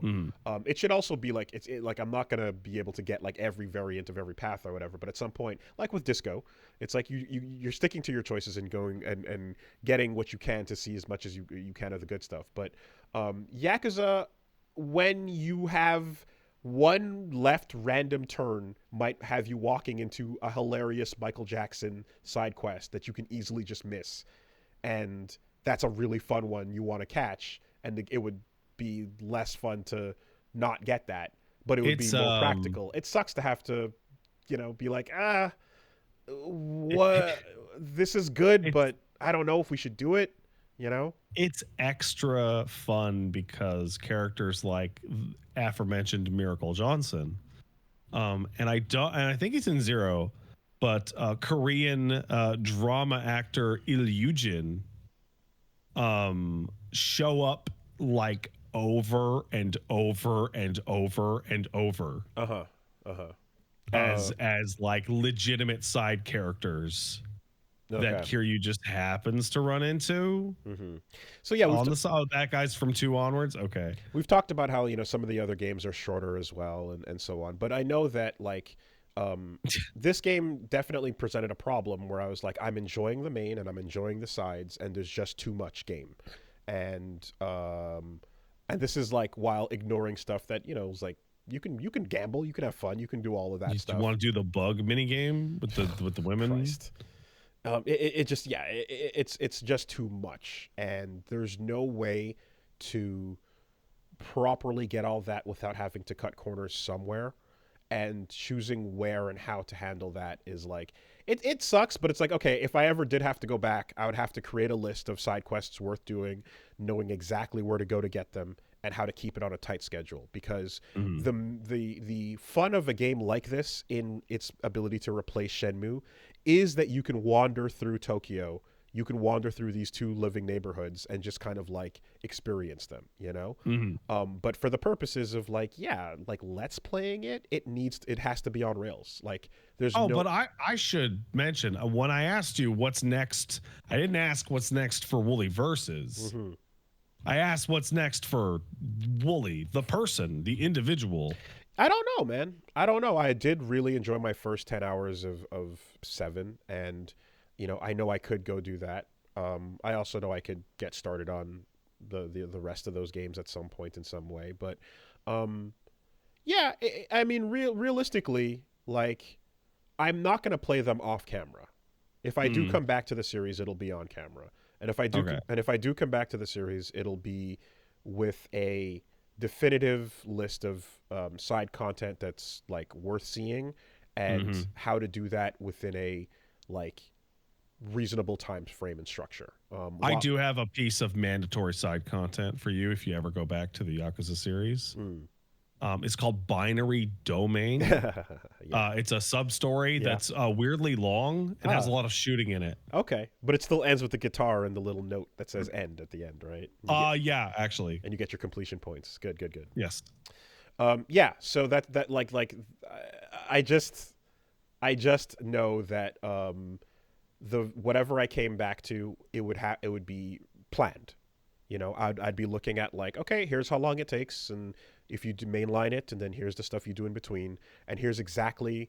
I'd also need to go and be like, I know that from this point forward, you can no longer do this, or you will no longer have this access to this side quest, or so on.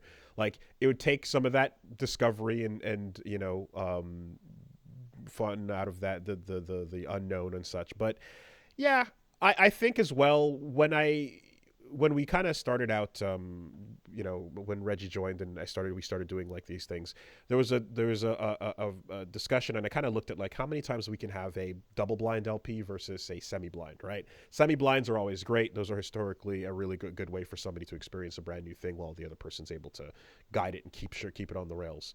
Double blind has worked out pretty well so far in you know, the more recent arc of stuff. But here's a franchise that absolutely like hits a wall on that, you know, because it's just the whole game is about how much there is to it. As somebody who's now gone through all of them, I think the only one I haven't finished is Judgment 2. The ability to have somebody in your vicinity or a trusted person in, you know, online, to just be like, this is worth doing, this is not worth doing. Yep. Is stupid vital. And yeah, and again, as people that watch me are kind of used to seeing you know, not completionist, but main plus extras, right? If we're going by the HLTB time requirement. Then yeah, I don't want to have a game where I'm like, I'm cutting out the side shit or mainlining it or anything like that, you know? So it would just be like, all right, I know that when I do see this stuff, it'll be great regardless.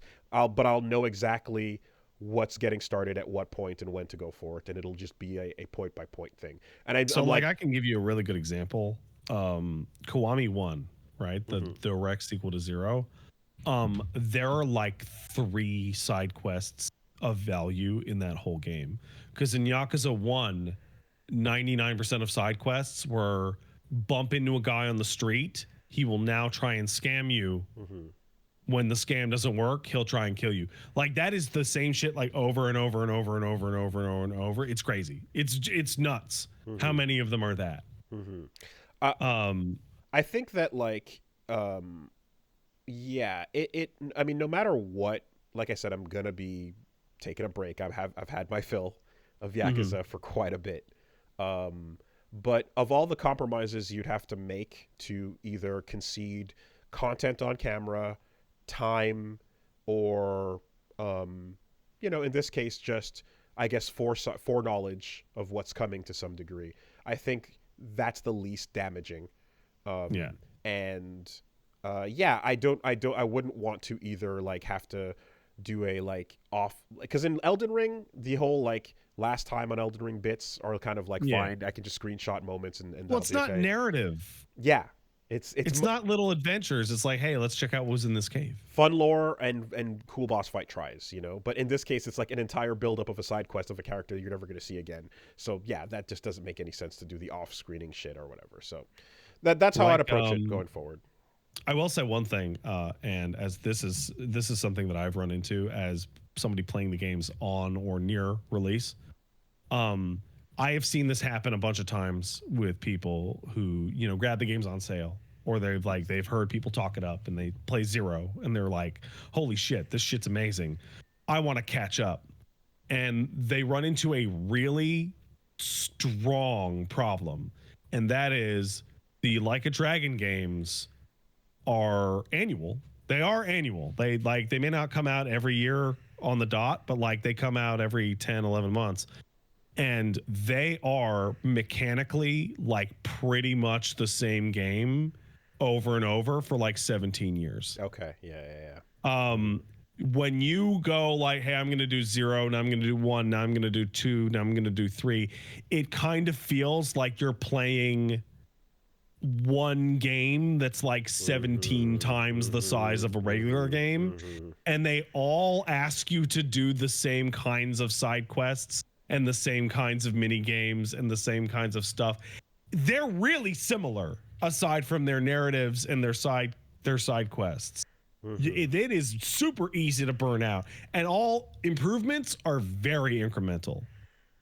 Yeah, like Yakuza 4 was like, dude, you can go on rooftops in Kamurocho now. Whoa. Right? Like, yeah, I also feel like the shit, what was I gonna say? Not the length, not the older stuff. Oh yeah, the fighting is like not every style is built equal. The combat's like the combat's pretty goofy at times, you know. Sometimes it works well and it's flowing and it's going. Other times it's like very limiting and kind of weird, but overall you have a lot of options, and it takes a while to build up the money and get them, and sometimes you're going down a pathway of like, these are all money being spent on an incremental point that I don't care about to get to something I might. But if the version of the combat in 0 is like one of the later and thus more refined ones, I know that going back in time means a rougher version. I will tell you right now, a Willie, rougher version. Combat in 0 is the best the action combat series ever got. That's the thing. That's what I'm thinking of the whole time. I'm like, this has issues, and this is the refined version of it. I can feel that. The Lost Judgment, I think, is the only one that gives it a run for its money, but like right up at the top. And like then you get into really weird things where Kiwami 1 is like a worse version of Zero's combat, but then Kiwami 2 is an improved version of 6's combat because it was a different engine, and then 3 is just 3 from like 2006 and is now the worst playing of all of them. And because of the way the remakes and re-releases went, as you go numerically, you're bouncing between times, and it's super weird. It's super fucking weird. What about the action in like the last Kiryu Sides game? Gaiden? Yeah. It's good, but it's a little goofy because they're trying weird stuff. That is a DLC. Like, it's not a DLC; it's a full release. But it's better. It's probably the best that the Dragon combat has been outside of Judgment. Okay. Yeah, and you know, there's always. Yeah. I'll see how I feel in the future, but I also know that there's also left field possibilities as well. You know, I've discussed and been told about a couple of different options, but besides there's the Kiwamis and the 3s and 4s and all that stuff, like the wild possibility of going to something like what was it? It was the PS2 version of Yakuza 1. No. That could be interesting. That people have not seen. No. You know, that could be an interesting way. Wooly, I need to stop you right now. Whoever told you that was fucking with you, because the Yakuza PS1, that's the game that came out in 2004. Sorry, PS2 came out in 2004. That's the first one I played. Mm-hmm. There's 2 things going on in that is going to make you lose your mind. Okay. The first of which is holding R1 to lock onto an enemy and dash to the side was invented for fucking Yakuza 2. Okay. You're locking on and you're blocking. You have no evasion at all. And the second thing is that every single random battle you will ever get into in Yakuza 1, you will have the guy be like, I'll beat you up, and then it will cut to like the thugs or Yakuza Clan Syndicate or whatever, that title screen, and then it will load the game for 20 to 45 seconds while the battle music plays. That's bad. And that is that's rough. Every single time you get into a fight. Yeah, I mean, I think knowing there's some bullshit that gets fixed in Kiwami, it could be interesting. Like, I'd go feel it out first if I ever were to take a look, for example, to see what all of that felt like in action. But I do know that it is interesting because a lot of people only have seen Kiwami, for example. So it'd be interesting to see the thing that most people have not seen. It could be a fresh take on something that people know but don't know. But yeah, none of this would be done without generous amounts of research either way. But that was something that was put on the table as okay, I see how that could be different.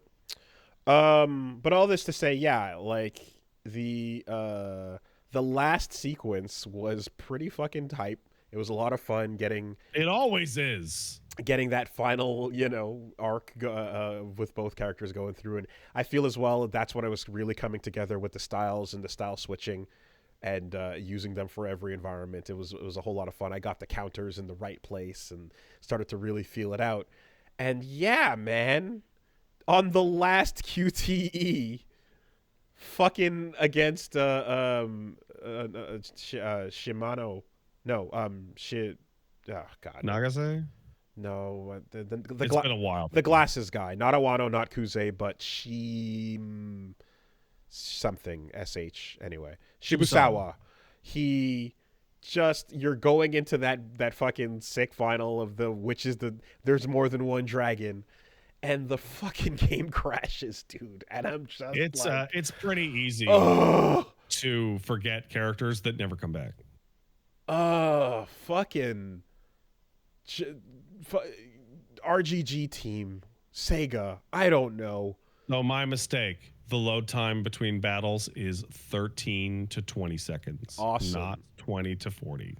Boy, as someone who played King of Fighters for the PlayStation 1, where between each round it had to load your character in. That's wild. Because you know what I think the shittiest game to ever have that problem is? Mm-hmm. Final Fantasy VI on the PlayStation 1. Oh, requires like multiple seconds of loading to get into every single random battle. Chrono Trigger. Yeah, Chrono Trigger as well on the Chronicle Collection. It's just like, oh my fucking God, why did you even bother? Yeah.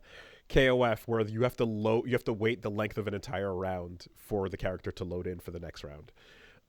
Anyway, yeah, I just there were bugs that I ran throughout that happened throughout the LP, including the item save bug where like your save would get corrupted and your item inventory would be filled up with junk and shit you didn't own. Oh, I never got that one. Holy fuck. Happened multiple times and apparently is a common PC issue. You can just you can shut the game down and reload an old save to avoid it, but it happened at least 2-3 times on camera.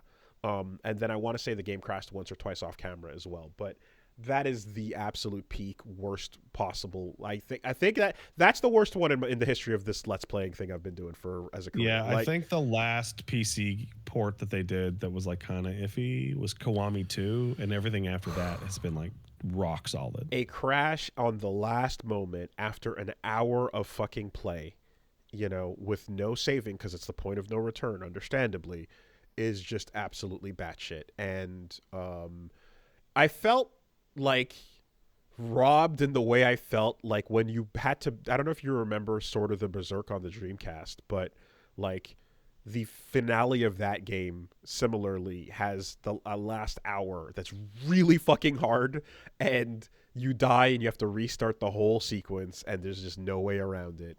In this case, it was also just like late and it was a matter of time. But a couple of people were just like, no, go do it, go load it up. And I'm like, fuck this, we're going to YouTube.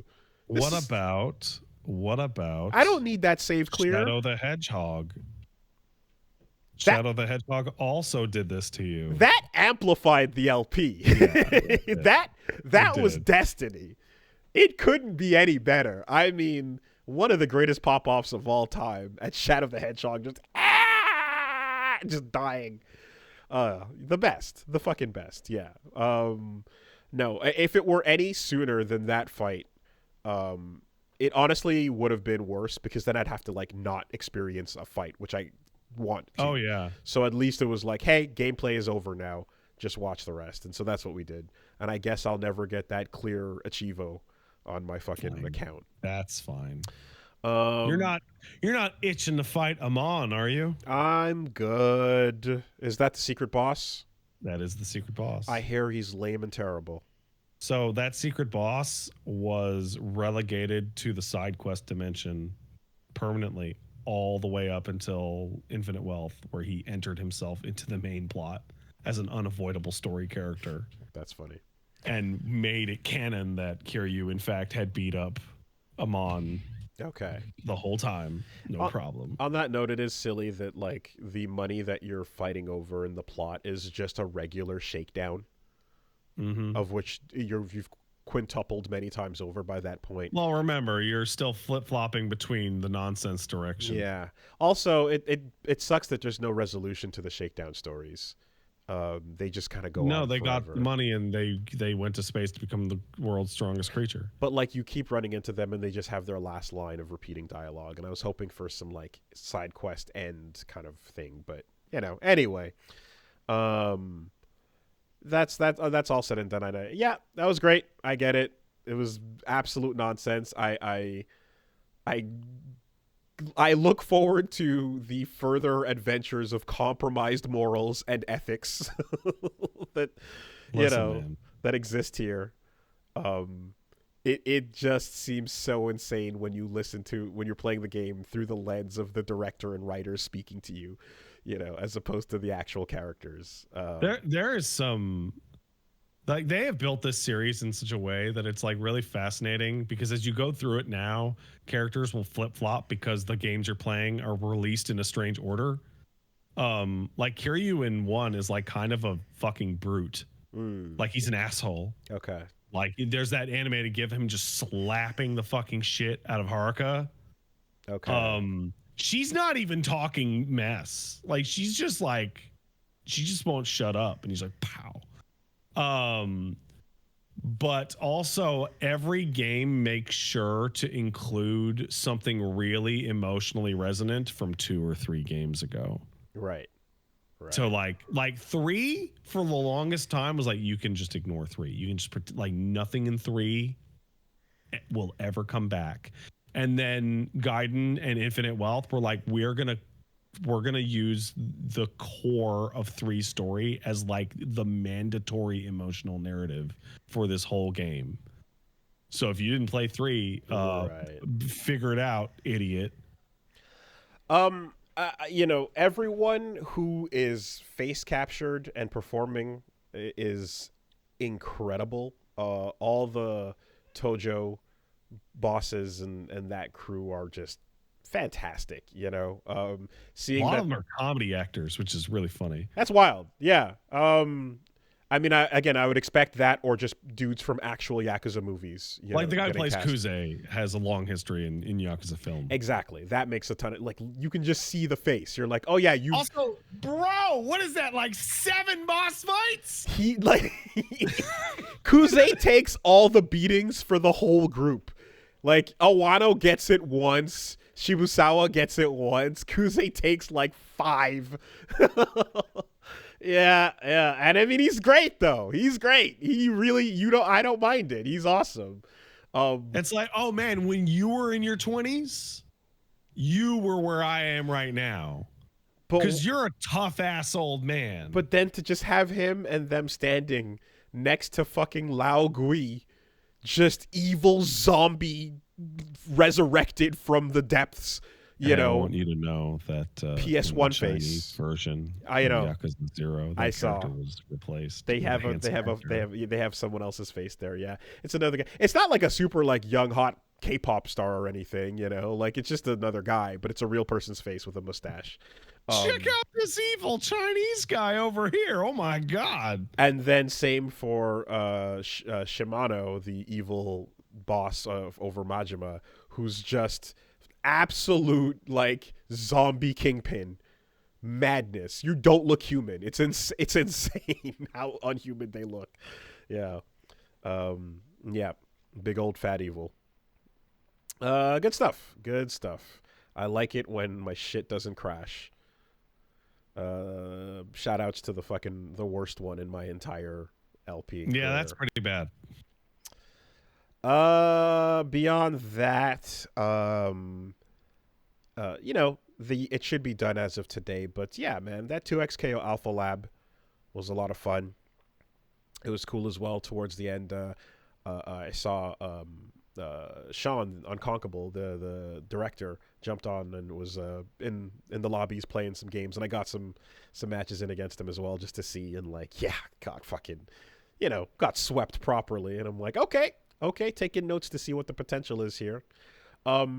It is cool to see that the spirit of Rising Thunder's patch notes continues to be clear and transparent here, because the patch notes in Rising Thunder were always incredible, because we talked about how they would tell you what they changed, why they changed it, what the original move was supposed to be, where that fell short, and what the changes now encourage.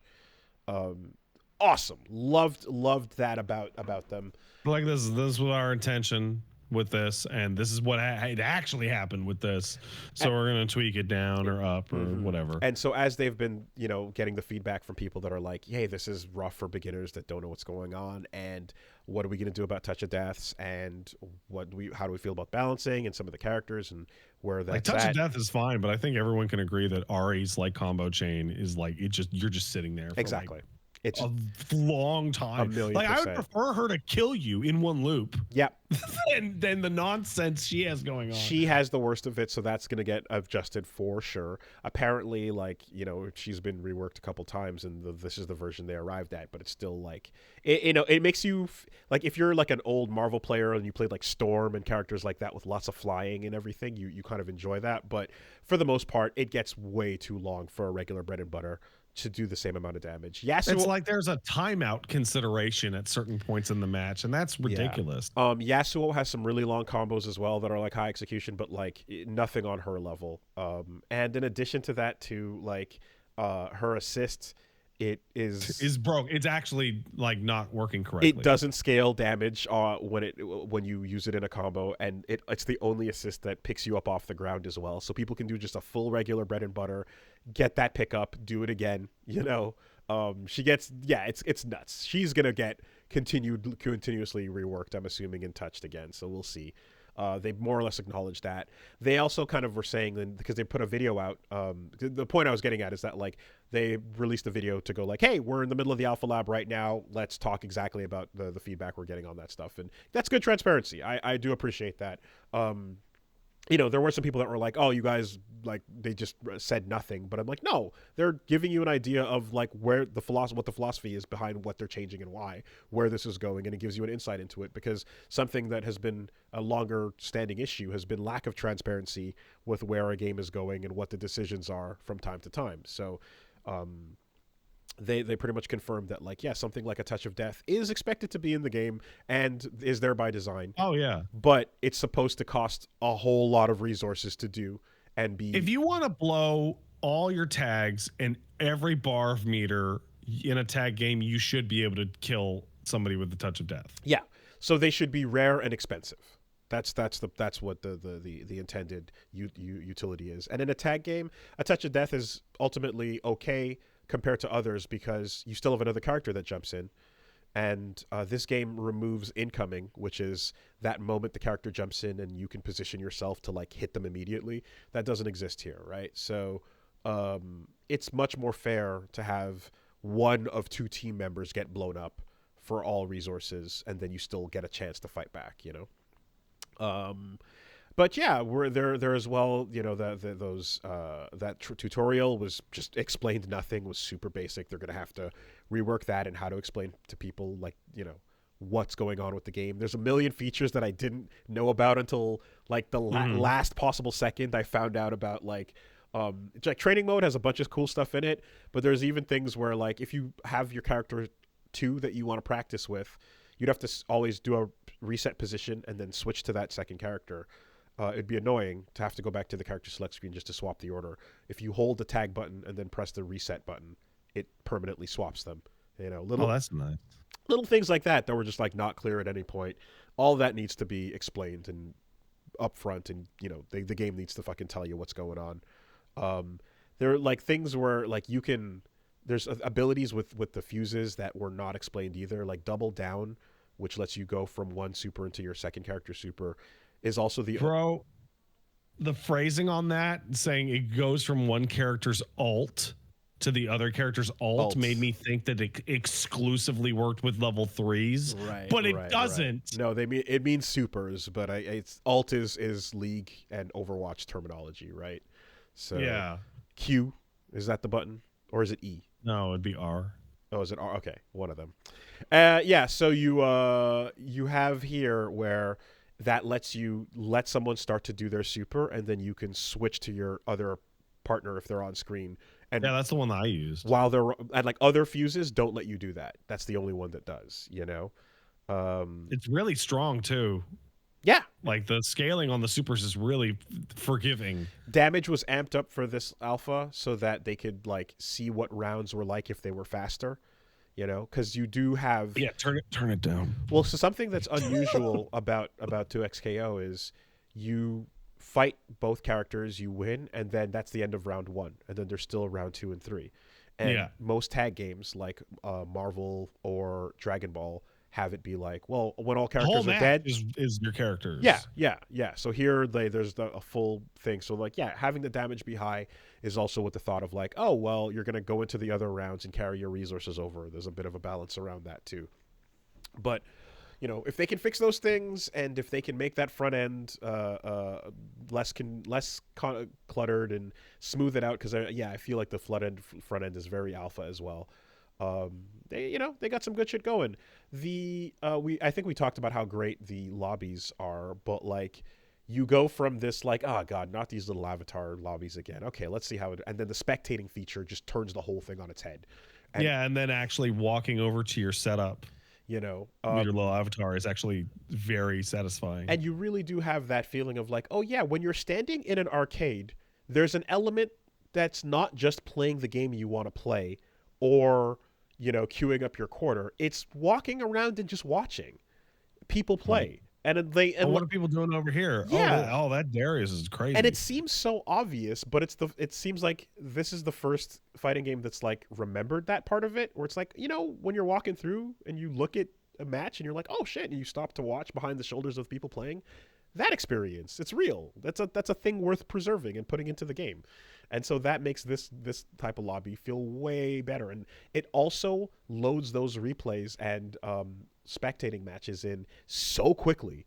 You know, when you want to spectate in Street Fighter 6, you have to fucking queue up on the machine, get the loading screen, and then fast forward in crazy speeds to get to the active point of the match, you know? And that's one of the better versions in recent memory. Here, it just automatically is playing on the big screen. And then if you walk up to any other cabinet, it just, within 6 or 7 seconds, turns the main screen off and loads up that replay. So the fact that you can just watch other people's games and what they're doing and how that's going is humongously fun. It's great. And it captures another element of arcades that, was lost. So good stuff from this alpha lab. Very good stuff. Very impressive alpha. Yeah. Something I was thinking about from the last conversation we had was about how, you know, we're looking for the freak picks and how the current cast is super safe, right? They're really safe. I remember that when you brought that up, and something that hit me after the fact was, do you remember when we were talking about Rising Thunder's death and how it was like, oh, damn, people just wanted a cool human, but instead they got these weird robots that they don't care about. I do remember that. This is the opposite. This is the correction to the overcorrection. Even in the robot context, all those robots were super normal. But them being robots was enough for people to be like, I don't want to fuck with this weird shit. Okay, you're right. You're totally right. But like at the same time, this is coming, like they want to get that League audience in, and the League audience wants their freaks. Like the people, if they don't see Cho'Gath or Kog'Maw or Fiddlesticks or Nautilus or Teemo, They're gonna lose that. Like, dude, there are people in this cast that could, like, Cho'Gath is the fucking xenomorph. Yeah, I think that like I can look at a robot and be like, oh, that's a fucking Ryu robot. That's a main character ass robot. That's fucking Akira from Virtua Fighter. That ain't nothing special. You know, Chell is doing her Shoto moves and it's very basic. But it still was enough that just on aesthetic, there was a lot of just mainstream complaint that where people were just not that interested in the game, you know? It wasn't a like My Little Pony Friendship is Magic style thing before Them's Fighting Herds even, but it still was enough that like we talked about how the like if this just had a bunch of cool humans, you know, people would have latched onto that a little bit more, you know, and I mean, no, it wouldn't have been like, you know, the difference between a massive popular explosion and not at all. Because, you know, there's other games out there that, like, it's like, I mean, like, Killer Instinct is a fucking fantastic game that's got people in it. It's just launched on a system that people weren't fucking with at the time. And even later after the fact, when it's really, really good, it's still limited by that. But all this to say that I think the safe group you see here is a kind of the bones of Rising Thunder shooting past to the opposite direction of, like, okay, here's the safest and most widespread appeal you're going to get for now, you know? Yeah, that is a fish man. That's a fish man with a little hat. He speaks with a Cajun accent. His name's Tom Kench. He's got to get in there. So somebody in the chat points out that Riot has actually come out and said that for League of Legends, the cool, attractive, human-looking characters are by far the most played. And then that means I'm wrong and that people won't riot when the freaks aren't there. I think there's a difference between most people prefer the normies, which is obviously true. And there are people out there that appreciate the fact that not every single character on the list is a normie. Yeah, I think that's a fair distinction. I got an interesting message from somebody that I looked at earlier that was a comparison of the most popular characters in League in North America versus the most popular characters in China. And it was they're different. Yeah. Well, there's some overlap, right? And the overlap is like Yasuo forever. So like attractive, cool, young, you know, hot girls forever. Yeah. And people like attractive people, women. but attractive, cool, modern aesthetic. You know, that's all to be expected, of course. Same thing for the guys as well. The list for China in particular was like mainly just the hot anime girls. The list for North America was hot anime girls, a couple of hot anime guys, and some monsters and beasts, but the edge freak cool beasts. And such as, can you remember any off the top of your head?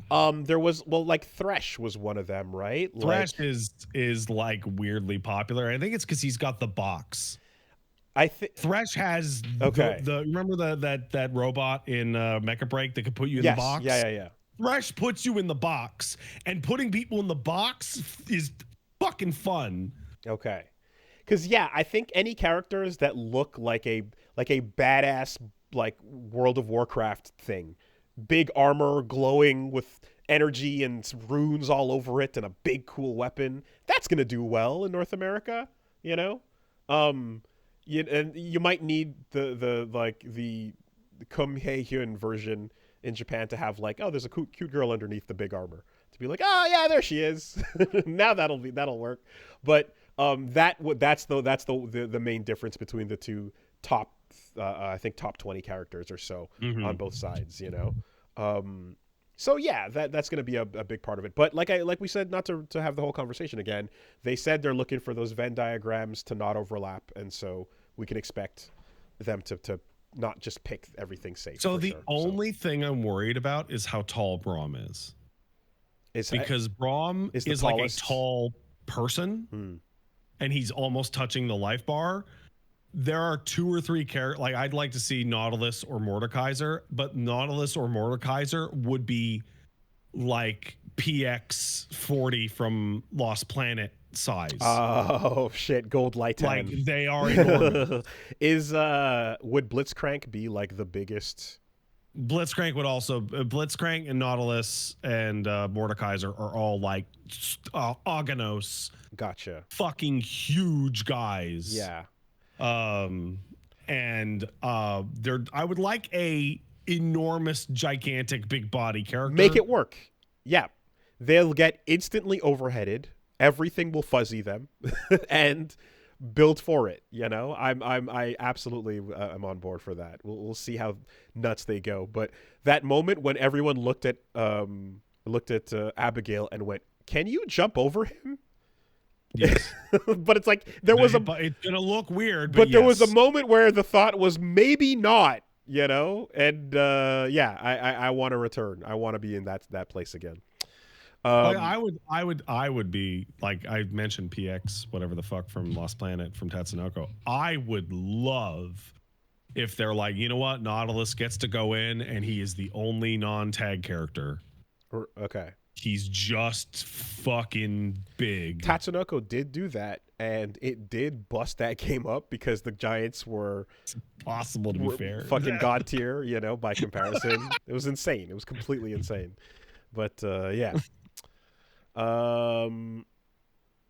I hope that we and I expect that they're going to continue to be like pretty transparent about how the game's coming along. So just close your heart to it, and you'll see it at some point. But my heart will not close until I see Timo and his mushroom bullshit.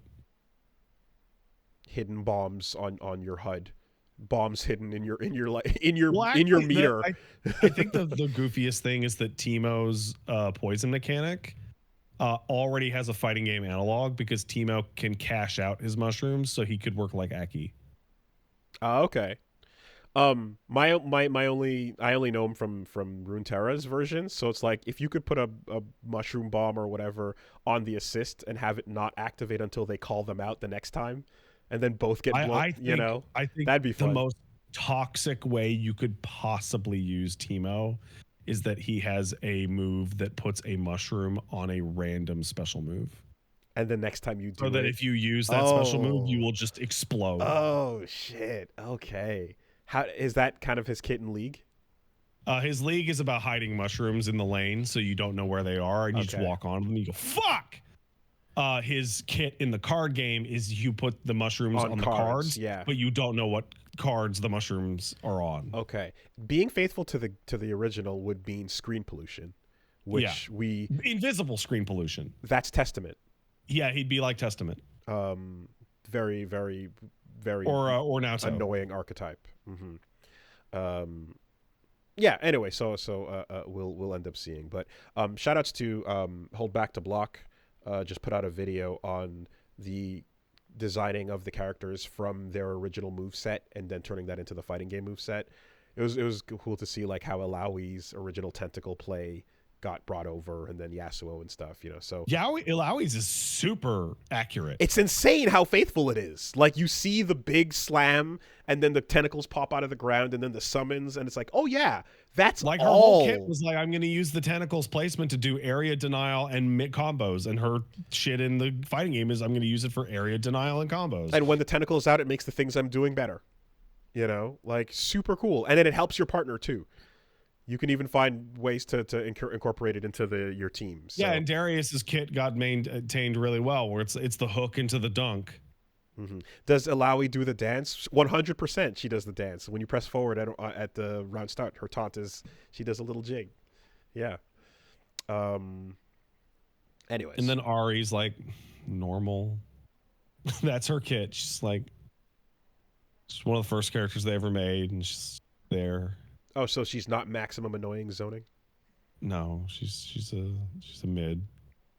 Okay. So she is zoning, and she has her charm, but her charm is part of her level 3. Yeah, I'll have to see what more there is to it, but like, I guess personality-wise and outfit-wise, I'm like, oh, that's just like a cosplay character. That's just a person to get. Oh yeah. That's just. Put some ears on, put some Naruto cheeks on your fucking face, and call it a day. Like, you know. Anyways, to XKO. Yeah, so Elden Ring continues, Shadow of the Erd Tree. Not much to it, but I got to the Shadow Keep, and That area is complicated. some people are starting to make moves. We're starting to see some NPCs do stuff.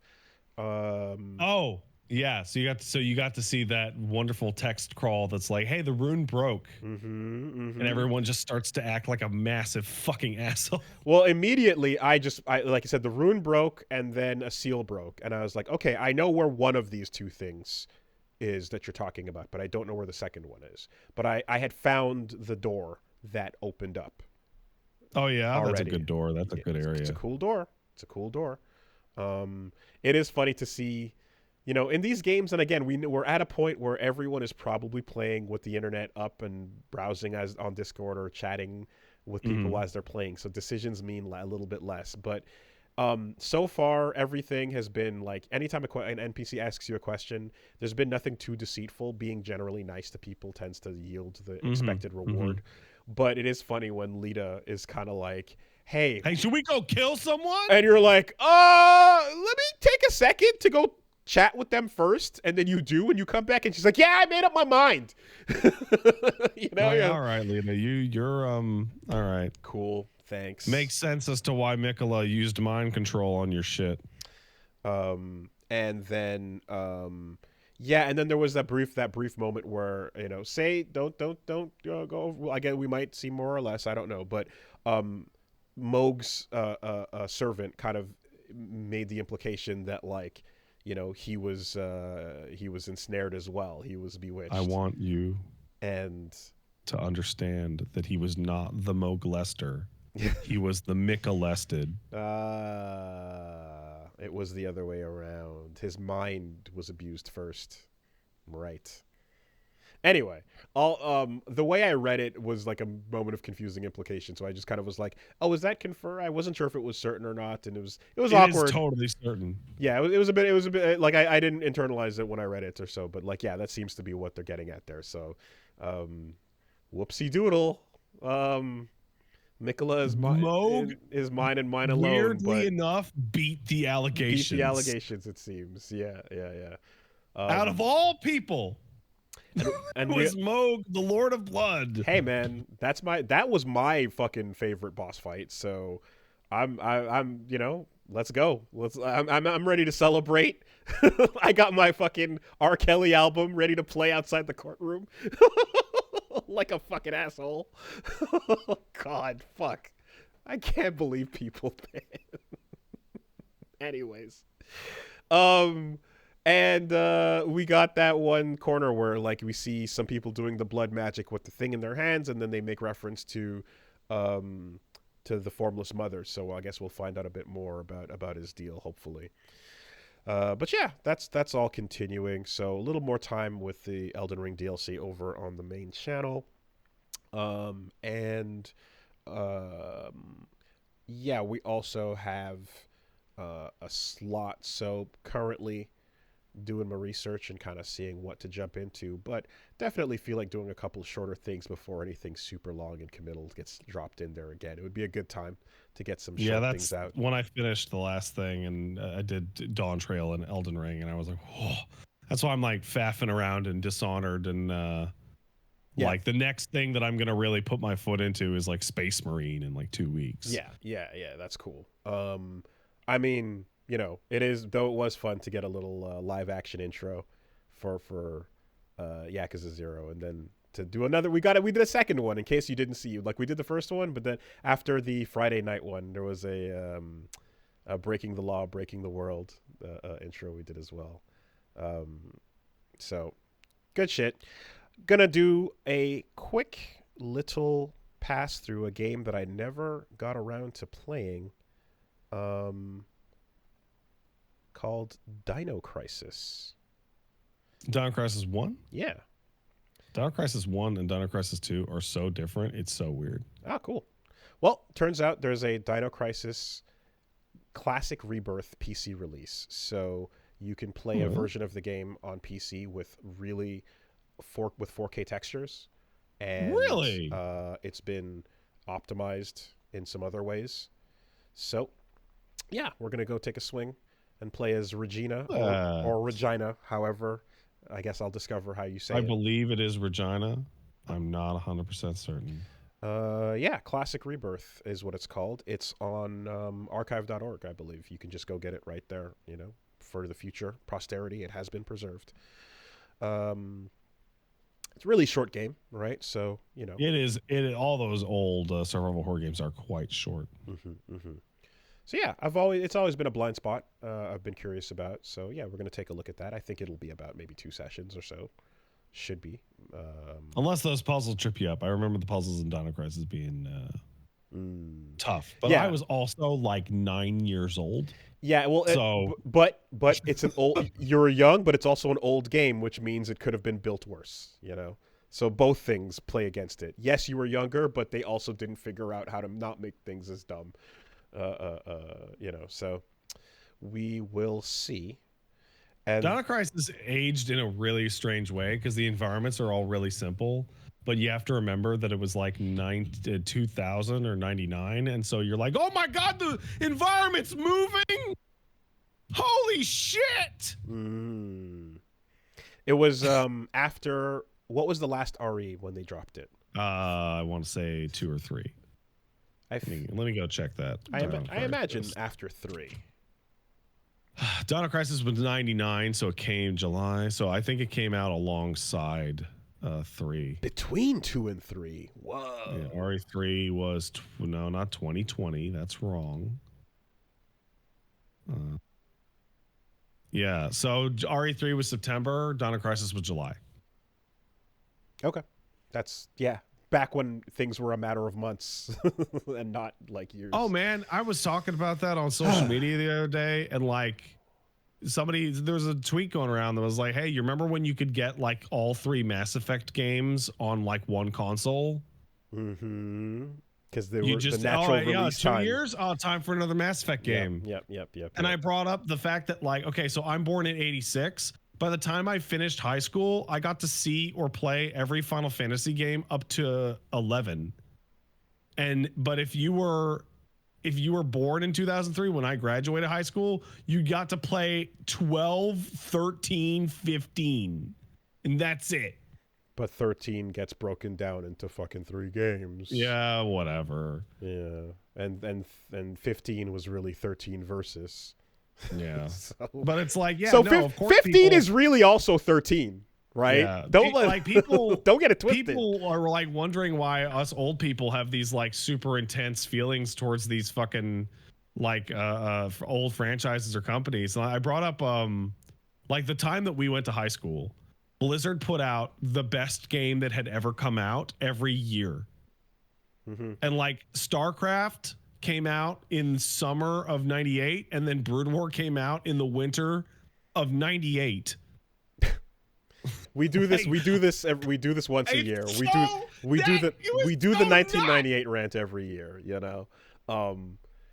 Only bit I'll say this time around is that back then those releases were also the ones where it was like, if the game was 25 hours, it was like, holy shit, there's so much game. God, that's crazy. There's so much game. So, now things have to have that extra long filler and fluff and so on. Before we get rid of news, a bunch of Silent Hill 2 remake stuff came out. Like 45 minutes of total footage. I wasn't done. Oh, sorry, my mistake. Well, I just wanted to. So yeah, I'm gonna do. We're gonna be doing Dino Crisis Classic Rebirth. Next should be about 2 sessions, and then right after that, we're gonna jump into another series that I have wanted to pull a band-aid on, and I think I'm gonna probably have to relax my throat to get enough rest for this one. You can't. I'm doing it. Don't you? I'm doing. Hold on. Let me type it to you. I'm doing it. You are not doing this. Yeah, I'm doing it. Oh no! Your throat! I'm doing it. It's gonna hurt. Oh. It's gonna really, really, really hurt. Oh, don't do voices. Hey, Don't do voices. You're gonna want to do voices. Don't do voices. I've done the 1,000-Year Door with voices. I've done all of FF9 with voices, and I've read an entire book on stream. I've worked my muscles up. I think that Wendy Oldbag will kill your shit. We will find out. We're doing Phoenix Wright Ace Attorney. We'll have to just rest up, and I'll have to make sure again, have lots of water. But yeah, we're gonna go right into that. Make Reggie do Wendy. Save yourself. I will take the brunt of the weight on voice if need be. But this is a game with a lot of talking. So I'm gonna give it a shot, and we'll see. At the very least, I know that the first game is it's about 22 or so. Maybe add more for the woolly time. Depends how smart you are. We will. No, you're not gonna have trouble. The fifth case, the bonus case, that's diabolical. But that can be really tough. Mm-hmm. And before any commitments to the future of the franchise or anything, I'm gonna do this one. I'm gonna see how it goes. I've been working myself up towards a game like this that I can handle the talking on. Remember that I've also said publicly that I'm interested in playing not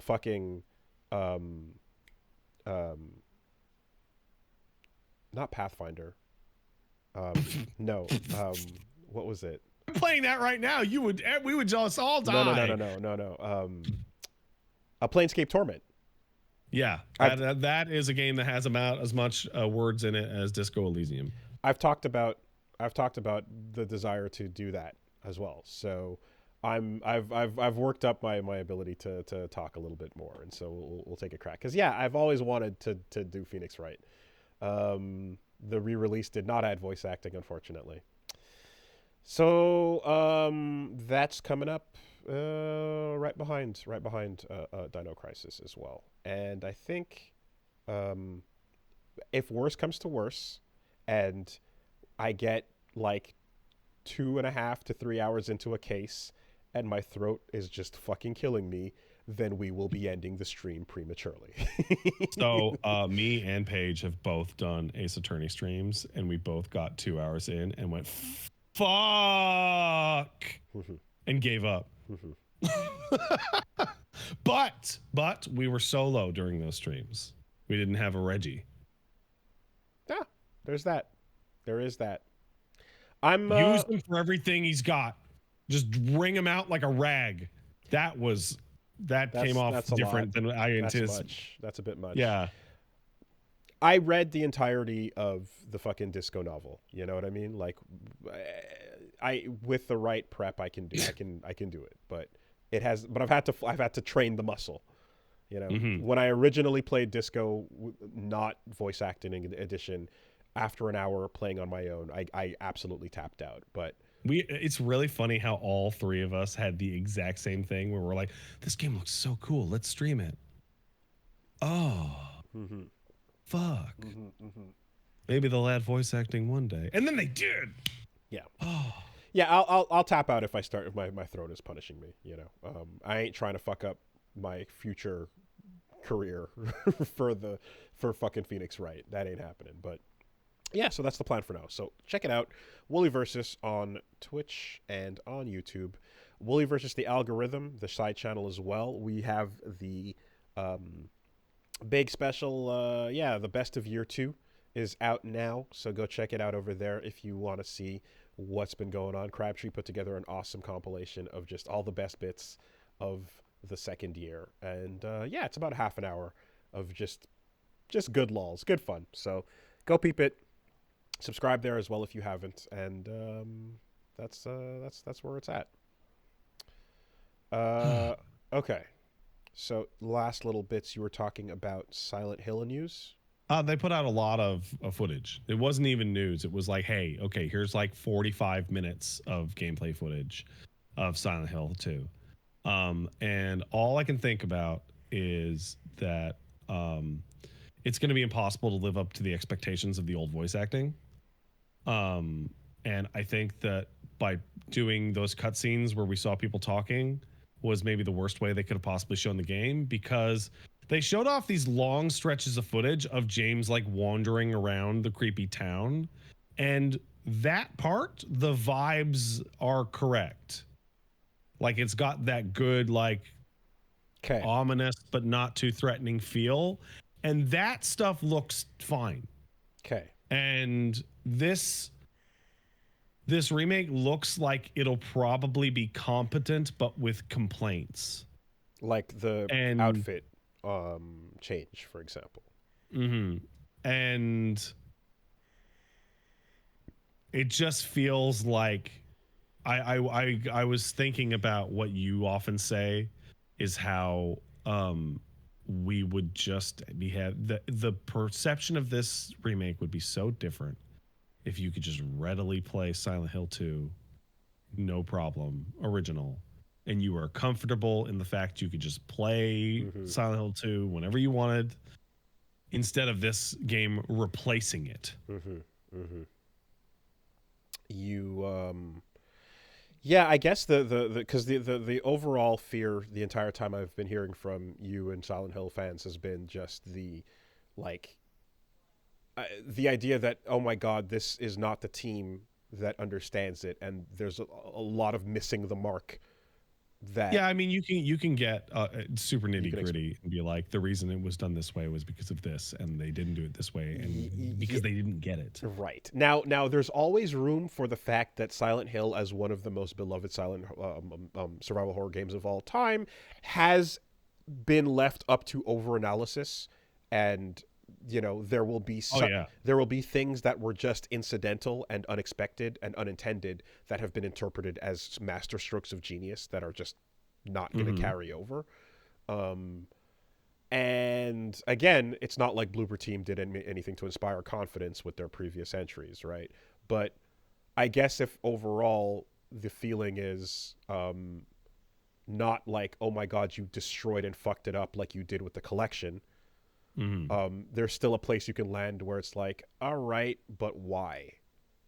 Why like this? And it sucks that like you have the collection where everything is so garbage and fucked up and it's worse than it used to be. You have this place you could land in where it's like, okay, it's not 100%, but there's things that you are doing that you are missing the mark on. But now you have a comparison point like Resident Evil 2 where you're like, they changed it and made it better in every possible way. I remember, and you had the ability and time to do that, and you just didn't do it. Like I talked for a lot. And they gave up on games overall. About Resident Evil 2's remake, right? And we're both nuts. So we were going through and chatting about every single little detail, and we'll be like, they missed the mark on this, or this was important and they didn't include it and whatnot. Like me and Susie are both of the opinion that like the single most interesting room in Resident Evil 2 is a room called the Marshalling Yard, which is not in the remake. It's just not there at all. And that's a massive bummer. What's that? Which room is that? It's a room in the. You didn't see Claire's campaign. And the Marshalling Yard is the area when you come out of the sewers and you find the tram that descends into the underground lab. And in the remake, that room does not exist. Okay. That whole area just does not exist. Okay. And it also has one of the best pieces of music in the game. And so we're both like really, really bummed. But overall, like, Resident Evil 2 Remake is a really cool, interesting, like redo of that thing in a much better, more modern context. But also, like, there's never been any problem buying RE2 ever.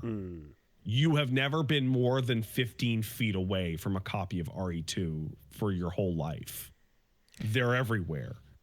And I would say that with RE and now with FF7, you can definitely be like, hey, play the original, and then this remake has stuff to offer you. You should play that as well. You know? Is this going to land in that category? don't know. I'm trapped because like every single cutscene they show, I'm like, I don't think any of the dialogue and any of the voice acting is hitting the same way the original did. And granted, I'm seeing it out of context in trailer form or little bits and pieces, so maybe but you know. Yeah, the biggest tragedy would be a whole new audience of people being introduced to this beloved game for the first time and getting a milder milquetoast version of what used to hit fucking hard, you know? Yeah. So, no re-release to even point to. So maybe I am just a hater, but I'll try and... No, I get it. I get it. Having played the original and seen at this point what was going on there, it's like you've taken away the ability to be like, at least just go get this original version, because it's like you can't, right? You got to put work into it that a lot of people are not willing to fucking do, you know, or I mean it's easy enough like to get. Apparently, they're gonna take that Metal Gear collection and they're gonna upgrade it to 4K at some point via some patches, okay, and fix the remaining sound bugs. And if they do that, hey, great! Who could ever complain about MGS Delta? Yeah, I guess we're still just seeing not just the wrong approach that they've taken in the past with the franchise, but the fact that Konami tapped out of video games for so long and is coming back around now, you know, with it as kind of like it was an afterthought, and now they're going to try to pick these IPs back up. But,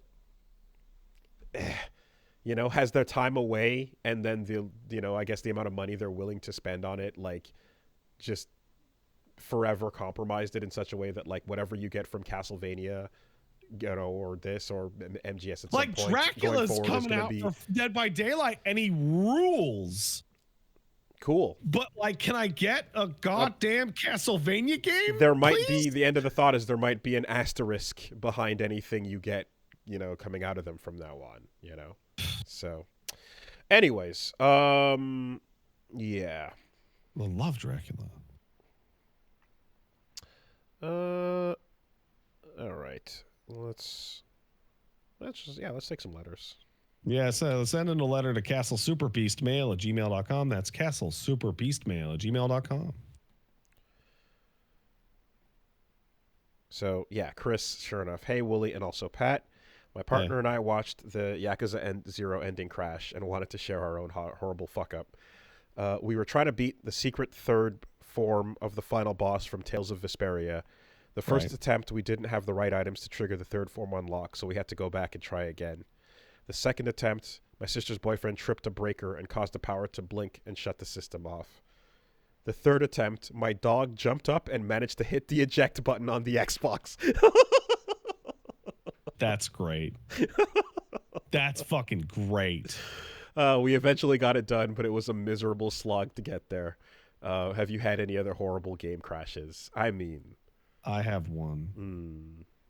I was at a mutual friend's house, or a former mutual friend's house, and we were playing KOF 11, and I was playing as K, and I threw my sunglasses all the way from corner to corner, and they hit, and I started up the super combo that would win. And this fucking dude got up and fucking kicked the PS2 off so that the round didn't win. And then we got into an argument, and he's like, dude, it's just a game. It's not that serious. And I'm like, you got up and kicked him off so you didn't lose. The IRL rage quit is wild. That's good. That like to be in the room, you know, to look to then not look around. Yeah. I also remember that was also the pioneer. He also pioneered the tech of the rage power off, but like not with, but like just quietly power off, unplug console, and place gently inside of the garbage bin. Yeah, I remember that. Yeah, it was just a gentle power down, unplug, and into the garbage you go until I'm done with you. Yeah. Until I change my mind. But for now, that's where it is. Powerful. I had a buddy of mine who used to play a lot of Gran Turismo, and he would get into like the 24-hour Le Mans races in Gran Oh my Turismo. god. Okay. And power outages would ruin his shit. He would get Oh so fucking fuck. mad. Yeah. No, if you're doing flight simulator like training, with real flight, like I get it. That sucks. Um, yeah, no, I mean, again, Shadow the Hedgehog, I think, like the greatest of Crash I've ever. But Just fucking horrible noise. I'm also a huge fan of the Naruto Gekitou Ninja Taisen 2 4-player Sasuke cursed seal. Mm-hmm. Everybody spits out the Fireball Super and just makes the GameCube die. Yeah, that's good stuff. Huge fan of that one. All right, and yeah, I mean, it wasn't quite a crash, but I have told that, like, I was at the end of Golden Sun, and I was saving before going towards the final area, and the power on my Game Boy died as it was saving and corrupted my save. And that was the end of my Golden Sun adventures. Yeah, my FF7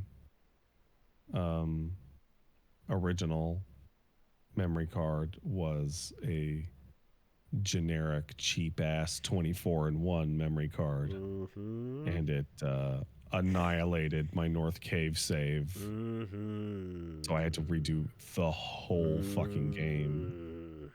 Man. Yeah. I've told the story about my brother deleting my save when I got out of Midgar, and it took me a really long time to do. I just lost progress drives me absolutely nuts, man. Yeah. I also, one of those shitty memory cards, I think it was a Liang #1, or Tomy, back when they were making the garbage fucking secondary or third party market cards for N64. No, it was Performance. It was a Performance fucking memory pack with a K. And we had a season of Madden 64 going for a really long time. Me, my brother, and my cousin. Because that was back when I was playing the Madden games every year. And yeah, we had a fucking, like, multiple months long season save that just got corrupted. And I remember that title screen music as the pack error message is on the screen, because we all just stared at it and just fucking died and left it on that screen and, like, walked away as it was playing the music, and it just kept playing for a really long time because a fucking shitty memory card corrupted your save.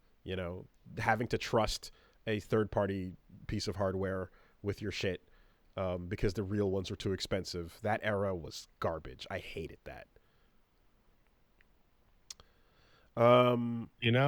As much as I hated that, I will say there is one worse era of save games, and it was the Wii U. No way to transfer your save off the Wii U in any way ever, under any circumstance. And those fucks invented the tech to store data on a Wiimote, but they only used it for transferring your Miis. There's literally storage space on every single Wiimote that can be used, but no, they've just decided Mii transfers only. Every single time we had to fucking record a Wii U game, somebody had to bring in their fucking console. Piece of shit, man. Awful. They could have made those controllers actually store shit for you if needed be. Yeah. Yep.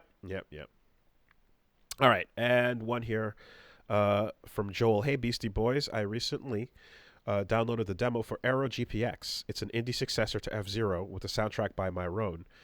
This got me thinking about how Drift Stage will never come out. We managed to get an all-time soundtrack, probably immortalized behind Wooly. Yep, that's on the wall over there. Shout-outs Myron. Did an incredible job on the soundtrack. Are there any other games that managed to leave something great despite never releasing, besides maybe prototypes that got reworked into newer games. Keep on keeping on. I remember hearing that Phantom lap board was actually pretty good for the Phantom console that never came out. The Phantom, Infinium Labs. Yeah. Yes. I remember hearing good things about the lap board, but way back in the day. I feel like We Shall Wake was an awesome, like, high octane character action game that was like an indie thing for a while, and it was on like Patreon, and I remember like I was like, yeah, I was contributing to that for a while, hoping that it would come along, and I think something got put out, but overall the project just never really fully finally released. I might be mistaken on that, but I think it ended up kind of going ghostware, vaporware.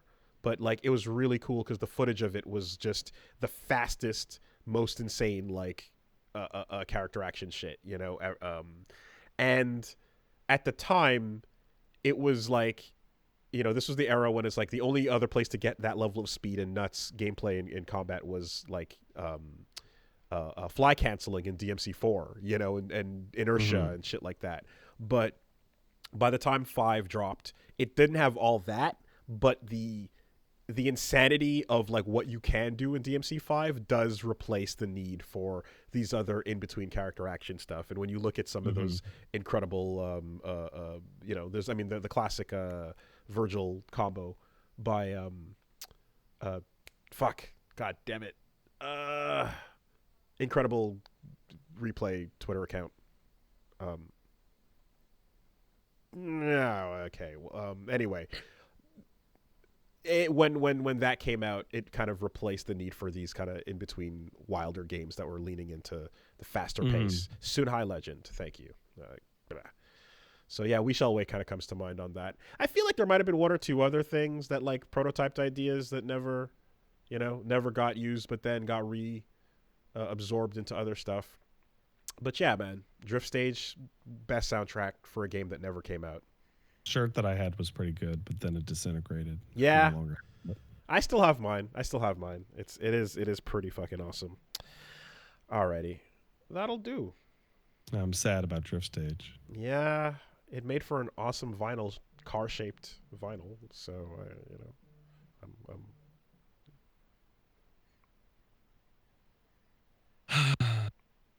hey, you can just go listen to Peter Molyneux again. Oh my God. You want to hear the stupidest thing? I was actually sitting here being sad. And I'm like, I think I'm going to go watch that fucking terrible footage of that fucking Albion shit again. Because I was thinking about the guy running around the club and how fucking shit it looks. Oh, perfect.